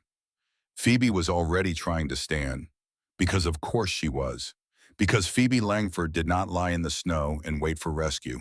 She pushed herself up on her arms, got one leg under her, tried to rise, and her left ankle buckled beneath her, with a pain that whitened her face and pulled a sound from her throat that the wind nearly covered. But Declan heard anyway because his entire being was tuned to her frequency. Now every sense oriented toward her the way a compass orients toward north. She went down again, face contorted with pain, hands clawing at the snow, 10 feet from the edge. "Do not move," he shouted. The wind tore the words from his mouth, but she heard them because she was listening for him the same way he was listening for her, because something had happened between them in the past 24 hours that neither of them had planned or expected or knew how to name, and that something made his voice audible to her through a blizzard that swallowed every other sound. "The cattle," she said. "Forget the cattle." But she was right. Behind him, the herd was still dangerously close to the ravine edge. The lead animals had turned when Phoebe cut their path, but the momentum of 40 panicked bodies does not reverse instantly. They were milling, circling, confused by the wind and the snow and the absence of the horse and rider that had just fallen in front of them. One spooked animal could start the stampede again. One panicked steer could take a dozen over the edge with it. Rowan appeared beside them. He slid from his horse with the controlled urgency of a man who understood that panic helps no one. His boots found solid ground beneath the snow. His hands were steady. His amber eyes assessed the situation in 3 seconds, processing variables and outcomes with the mechanical efficiency that made him the most dangerous negotiator in the territory. "I have her," he said. His voice was calm, not cold. Calm, the calm of competence. The calm of a man who has made a decision and committed to it completely. "Go finish this." Declan looked between the cattle and Phoebe, between duty and something he refused to name but could no longer deny existed, between the ranch that was everything he had built and the woman who was everything he had not known he needed. The choice should not have been difficult. The cattle represented fortune, livelihood, the work of 14 years. Everything his father had started and everything his brothers had helped him finish. But Phoebe was lying in the snow with her face white and her ankle twisted and her body 10 feet from a cliff edge, and every fiber of his being was screaming at him not to leave her, not to walk away, not to choose the ranch over the human being lying in the snow. And the intensity of that scream told him something about himself that he had been hiding from for 6 years. Go, Fat Phoebe shouted from the snow. I am fine. She was not fine. She was pale and shaking and 10 feet from death, and her ankle was swelling beneath the boot that was already too large, and her hands were scraped raw from hitting the frozen ground. But her eyes, those cornflower blue eyes that saw through walls and past pretenses and into the terrified center of men who had spent their lives making sure no one could see them clearly, her eyes were steady, fierce, demanding that he do what needed to be done. Declan ran back to his horse, swung into the saddle with a violence that the gelding felt and responded to, surging forward into the snow hooves, churning breath, fogging. And he drove the remaining animals away from the ravine with a fury that had nothing to do with livestock and everything to do with the image of a small woman in a navy dress being thrown toward a 100-foot drop, an image that would live behind his ribs for the rest of his life, beside the image of her walking 12 miles through the blizzard, two pictures of the same woman doing impossible things, and the terror and admiration that those images produced was something he would spend years learning to carry. It took another hour to secure the herd in the eastern shelter, a natural formation of rock and timber that blocked the wind and provided enough protection to hold the animals until the storm broke. By the time they finished, Declan was half frozen and his hands had lost feeling inside his gloves, and the bay gelding was blowing so hard its sides heaved like bellows. Phoebe was unconscious across Rowan's saddle. He had lifted her onto the horse himself, moving with a careful strength that contradicted his usual detachment. Her body lay across the saddle in front of him, secured by his arm around her waist, her face turned into his coat, her breathing shallow but steady. Holt rode on her other side, one hand steadying her body against the wind, his face white with a fear that had nothing to do with cold and everything to do with the woman between them, who had ridden into a stampede to save a stranger's life and was now paying the price that courage always demands. The ride back to the ranch house was the longest of all three brothers' lives. The storm had not relented. The wind still screamed, the snow still fell. But the world had changed in the space of an hour, reconfigured itself around a new axis, and the three men riding through the blizzard with an unconscious woman between them understood each in his own way that nothing would be the same after this. Nell took charge the moment they carried Phoebe through the door. She did not ask questions, did not waste time on the details that could wait. She pointed at the kitchen table, which Holt cleared with one sweep of his arm, sending plates and cups clattering to the floor. They laid Phoebe down and Nell went to work with the efficient calm of a woman who had doctored men and animals for 30 years on a ranch where the nearest physician was 3 days right away. 3 hours of work, warming her slowly. You do not warm a person with severe cold exposure quickly because the shock can stop the heart. Nell knew this the way she knew how to bake bread and deliver calves through experience, and the accumulated wisdom of women who had kept people alive on the frontier when medicine was a luxury that geography denied them. Warm blankets first changed every 20 minutes, then warm stones wrapped in cloth placed along the torso and under the arms, then warm broth spooned between lips that were cracked and blue, the liquid carrying heat into the body's core where it was needed most. The ankle was treated, wrapped in cloth strips soaked in cold water, then elevated on folded blankets. Not broken. Nell determined this by touch, running her fingers along the bones with the gentle pressure of someone who understood the difference between a fracture and a severe sprain. Swollen, bruised so deeply that the skin had already begun turning the purple black of damaged tissue, but intact. The bones were intact. Bruises were cataloged and treated. A long scrape along her left forearm, where the frozen ground had torn through the sleeve of the navy dress. A bruise on her hip the size of a man's fist. Smaller contusions on her hands and wrists from trying to break the fall. Finally, Nell emerged into the hallway where Declan had been pacing like something caged, back and forth, 10 steps in each direction. His boots wearing a path in the hardwood floor that would remain visible for years, a testament to the 45 minutes he spent walking the same 10 feet, while a woman he had known for less than 2 days was being treated for injuries she sustained saving one of his men. She will live, Nell said. Her voice was tired but certain. Twisted ankle, some bruising, nothing broken. She got lucky. Lucky, Declan repeated. The word came out with a sharpness that made Nell raise her eyebrows, not in surprise but in recognition. She had heard that tone before, not from Declan, from his father. The tone Josiah Ashcroft used when discussing Eleanor. The tone of a man who cares too much about someone to speak about them calmly. Another 10 minutes in that cold, and we would be having a different conversation entirely, Nell said. She studied him, really studied him, the way only a woman who has watched boys become men and men become something harder can study a person.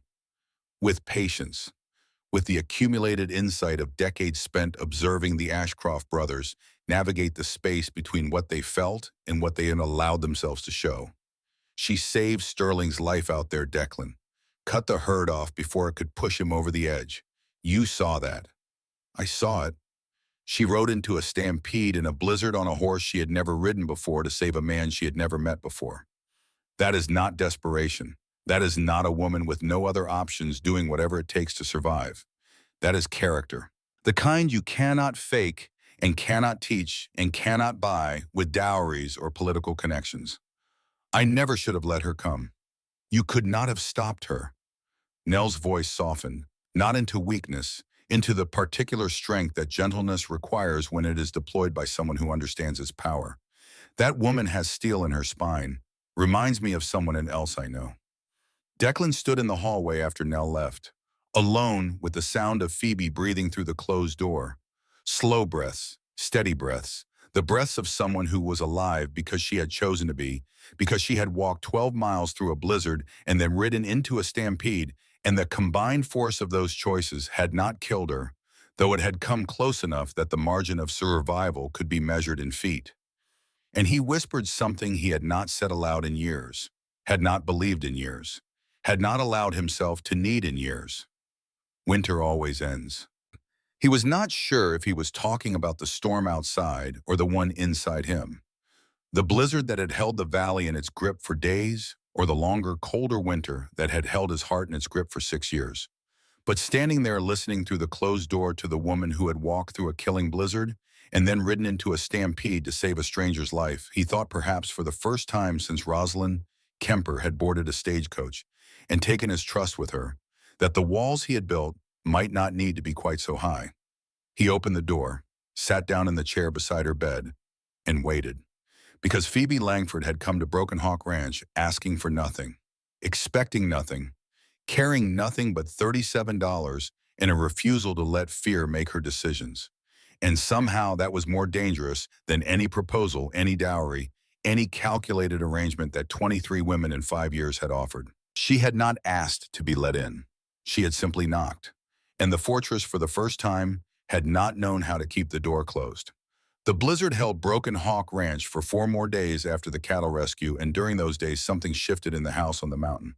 Not dramatically, not in grand declarations or sudden confessions.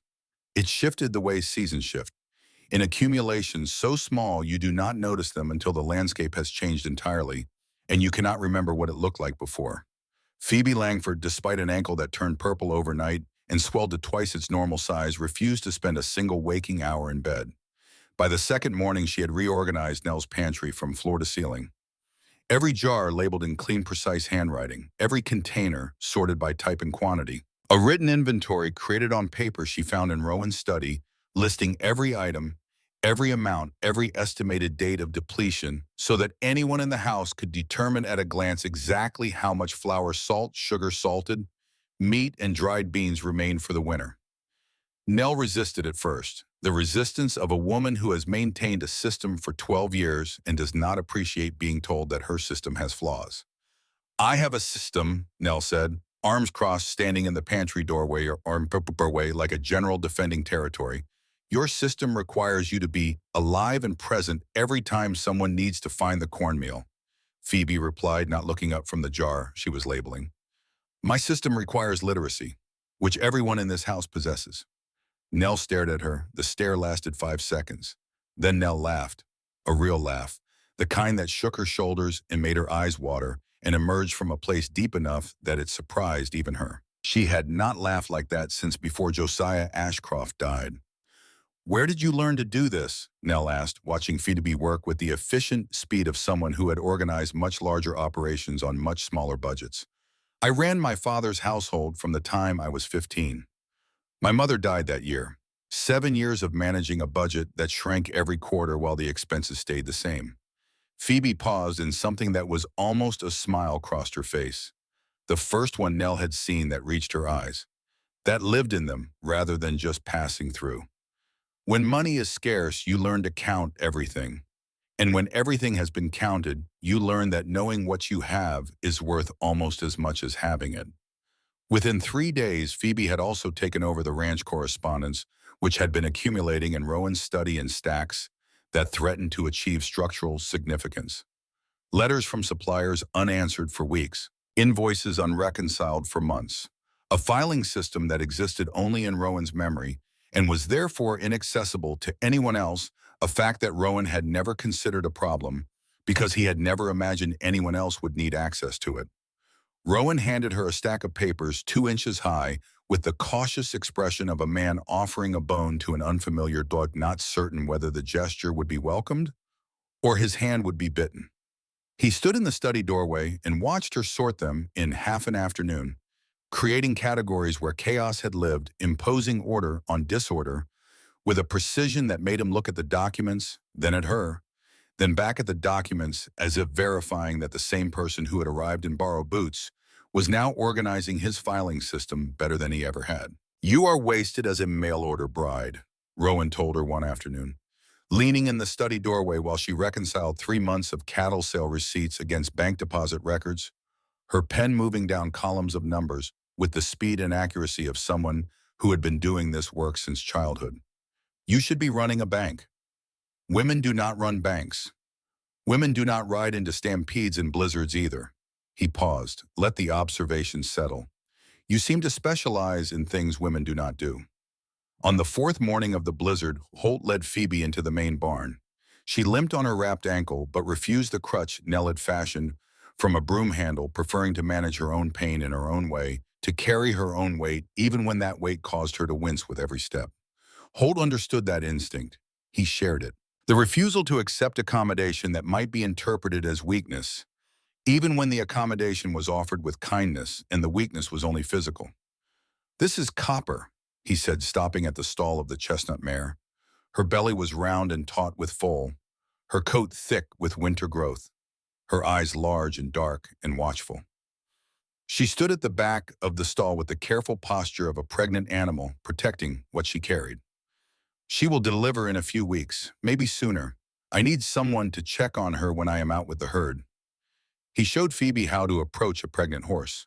Slow, from the side, never from behind. Let the animal see you coming. Extend your hand palm down and let her come to you rather than going to her. Place your hand on the neck first because the neck is where trust begins. Speak low, not in words but in tone. Let her learn your scent before you ask anything of her body. Then the belly, palm flat against the taut skin. Pressure gentle but firm enough to feel the movement within. Wait, be patient. The foal will move when it is ready, and rushing, it is like rushing the weather. Pointless and counterproductive. Beneath Phoebe's palm, something shifted. A kick, small but definite. A declaration of existence from the warm darkness of the womb transmitted through layers of muscle and skin, and the palm of a woman who had never felt anything like it. "She likes you," Holt said when Copper leaned her big chestnut head against Phoebe's shoulder and blew warm breath across her neck, a gesture of acceptance that horses do not offer lightly. "She likes anyone who brings apples." "No." Holt's amber eyes, the same color as his brother's, but warmer, softer lit, from somewhere behind the iris rather than in front of it, held hers. "Horses know. They feel who is real and who is performing. They read intention the way you and I read words on a page. Copper does not trust easily. She has been handled badly before she came to us, and badly handled animals carry that memory in their bodies forever. But she trusts you, and she decided that in less than a minute." He taught her to check hooves, how to lift each foot brace it against your knee, and use a pick to clean packed snow and ice from the frog, the soft triangular structure at the center of the hoof, that is the horse's first point of contact with the ground. How to feel for heat in the hoof wall that might indicate the beginning of laminitis, the inflammation that can cripple a horse in days if it is not caught early. How to read the animal's weight distribution, because a horse that favors one leg is telling you something it cannot say in words, and the ability to hear what animals cannot say is the difference between a handler and a horseman. Phoebe listened the way she did everything, carefully, completely, asking questions that showed she was not just hearing, but understanding. Not just learning procedures, but grasping the principles beneath them. And Holt, who had spent his entire adult life communicating more easily with animals than with people, found himself talking more than he had in months. About the breeding program he wanted to start, about Copper's bloodline and what the foal might become, about the way horses remember kindness longer than they remember cruelty, which was, he said quietly, the opposite of how most men operated. These sessions in the barn became Phoebe's favorite hours at Broken Hawk Ranch, and the reason was simple. Holt was the only person in the house who did not make her feel like she was being evaluated. Declan watched her with an intensity that made her skin prickle. The gaze of a man trying to see through her, the way he saw through cattle buyers and political schemers, searching for the angle, the hidden agenda, the strategy she must be concealing, because everyone had a strategy.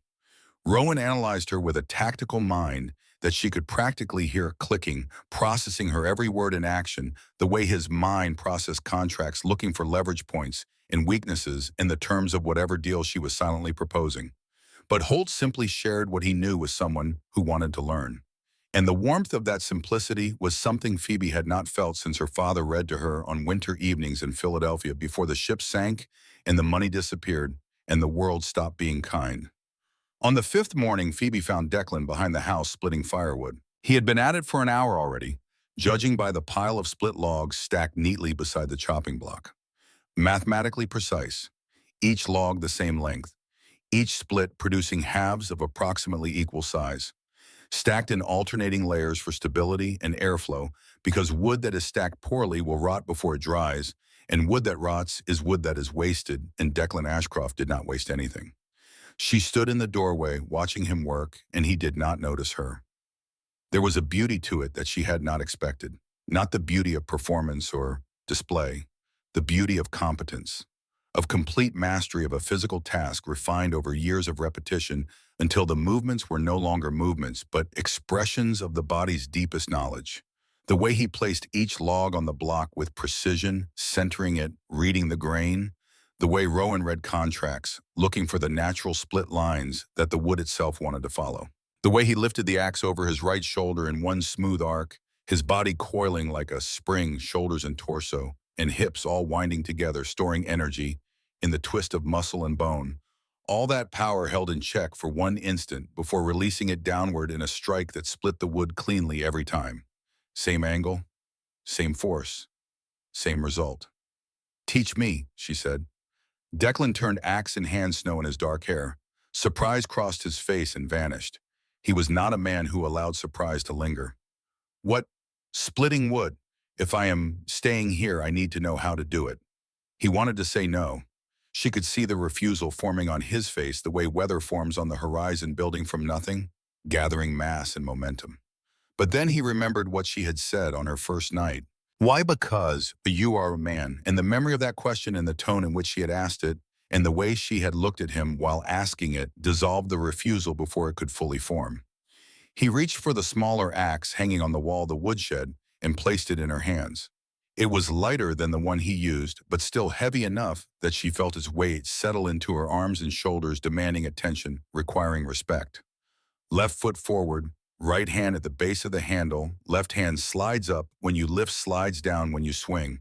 Power comes from the shoulders, not the arms. Look at where you want the blade to land, not at the blade itself.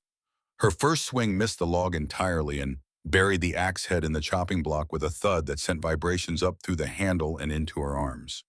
Her second glanced off the side of the log, nearly tearing the axe from her grip, the handle twisting against her palms. Declan stepped behind her, close enough to correct her stance, close enough that she could feel the warmth radiating from his body, feel the size of him behind her, the mass and solidity of a man who had been splitting wood and building fences and breaking ice for 20 years. not close enough to touch. Here, grip here. He adjusted the position of her hands on the handle, his calloused fingers briefly covering hers. The roughness of his skin against the smoothness of hers, and the contact lasted exactly as long as it needed to, and not a second longer. And do not watch the axe, watch the wood. The wood will tell you where it wants to split. Your job is to listen. Her third swing split the log into two pieces. Not clean. The halves were uneven, the angle slightly off the split, wandering from the center. But split. Accomplished? Done. A log that had been one piece was now two, and she had done it with her own hands, and the satisfaction of that was something that no amount of money or education or social standing could provide. Phoebe looked up, and there was something in her expression that made Declan forget he was supposed to be maintaining distance. Not pride. Something deeper than pride. The pure, unguarded surprise of discovering capability she did not know she possessed. The delight of a body learning that it can do more than it believed, that strength is not only for people who were born to it, but for anyone willing to learn it. Good, he said, one word. But from Declan Ashcroft, who measured language the way a miser measures gold coins, spending each one reluctantly and only when the expenditure was absolutely necessary, it was a fortune. The days accumulated. Small moments layered upon each other like snowfall, each one insignificant alone, but collectively transforming the landscape. Declan found a blanket draped over him when he fell asleep reading in the library, and knew without asking whose hands had placed it there. Phoebe discovered that someone had repaired the loose heel on her borrowed boots overnight, the stitching precise and strong, and executed by someone who understood leather and thread, and the particular kind of care that manifests not in words but in the quality of work done when no one is watching.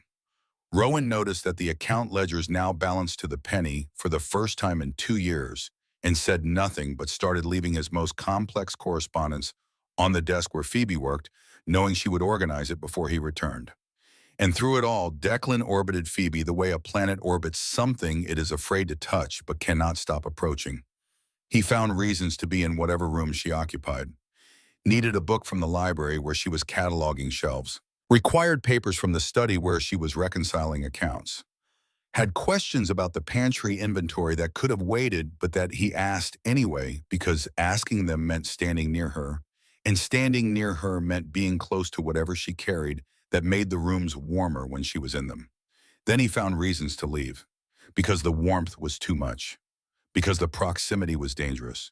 Because every minute he spent near her was another minute that the walls thinned and the fortress weakened, and the thing he had spent 6 years preventing came closer to becoming real. He asked questions that sounded practical, but carried subtext he could not quite articulate. How are the account, Jason Bingett, is your ankle better? Did Nell give you lunch? The questions meant something else entirely. They meant, are you still here? Will you still be here tomorrow?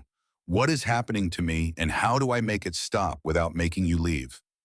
Then the storm broke. On the 7th morning, sunlight flooded through the library windows for the first time in a week, turning the snow-covered valley below into a landscape of blinding gold. Every surface burned with reflected light. The mountains stood sharp against the sky so blue, it hurt to look at the kind of blue that only appears after storms, the sky's way of apologizing for what it has done. Phoebe stood at the window watching the transformation, one hand resting on the glass, as if she could feel the warmth through it. She could not. The glass was ice cold, and her fingers left prints in the frost that covered its surface. But she stood there anyway, looking at the valley that she had crossed on foot 7 days ago, the valley that had tried to kill her and had not succeeded, and the beauty of it in sunlight was so different from the beauty of it in storm that she could hardly believe it was the same place. She did not hear Declan enter behind her. Roads should be passable by tomorrow, he said. I know. You could leave. I could. She did not turn.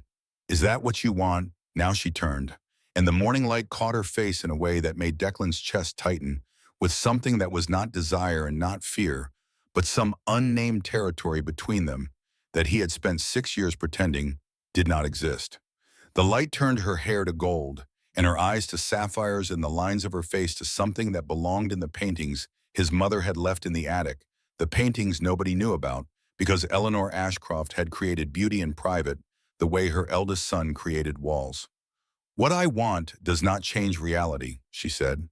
I came here as a mail-order bride. You do not want a bride. None of you do. You made that clear 23 times before I arrived.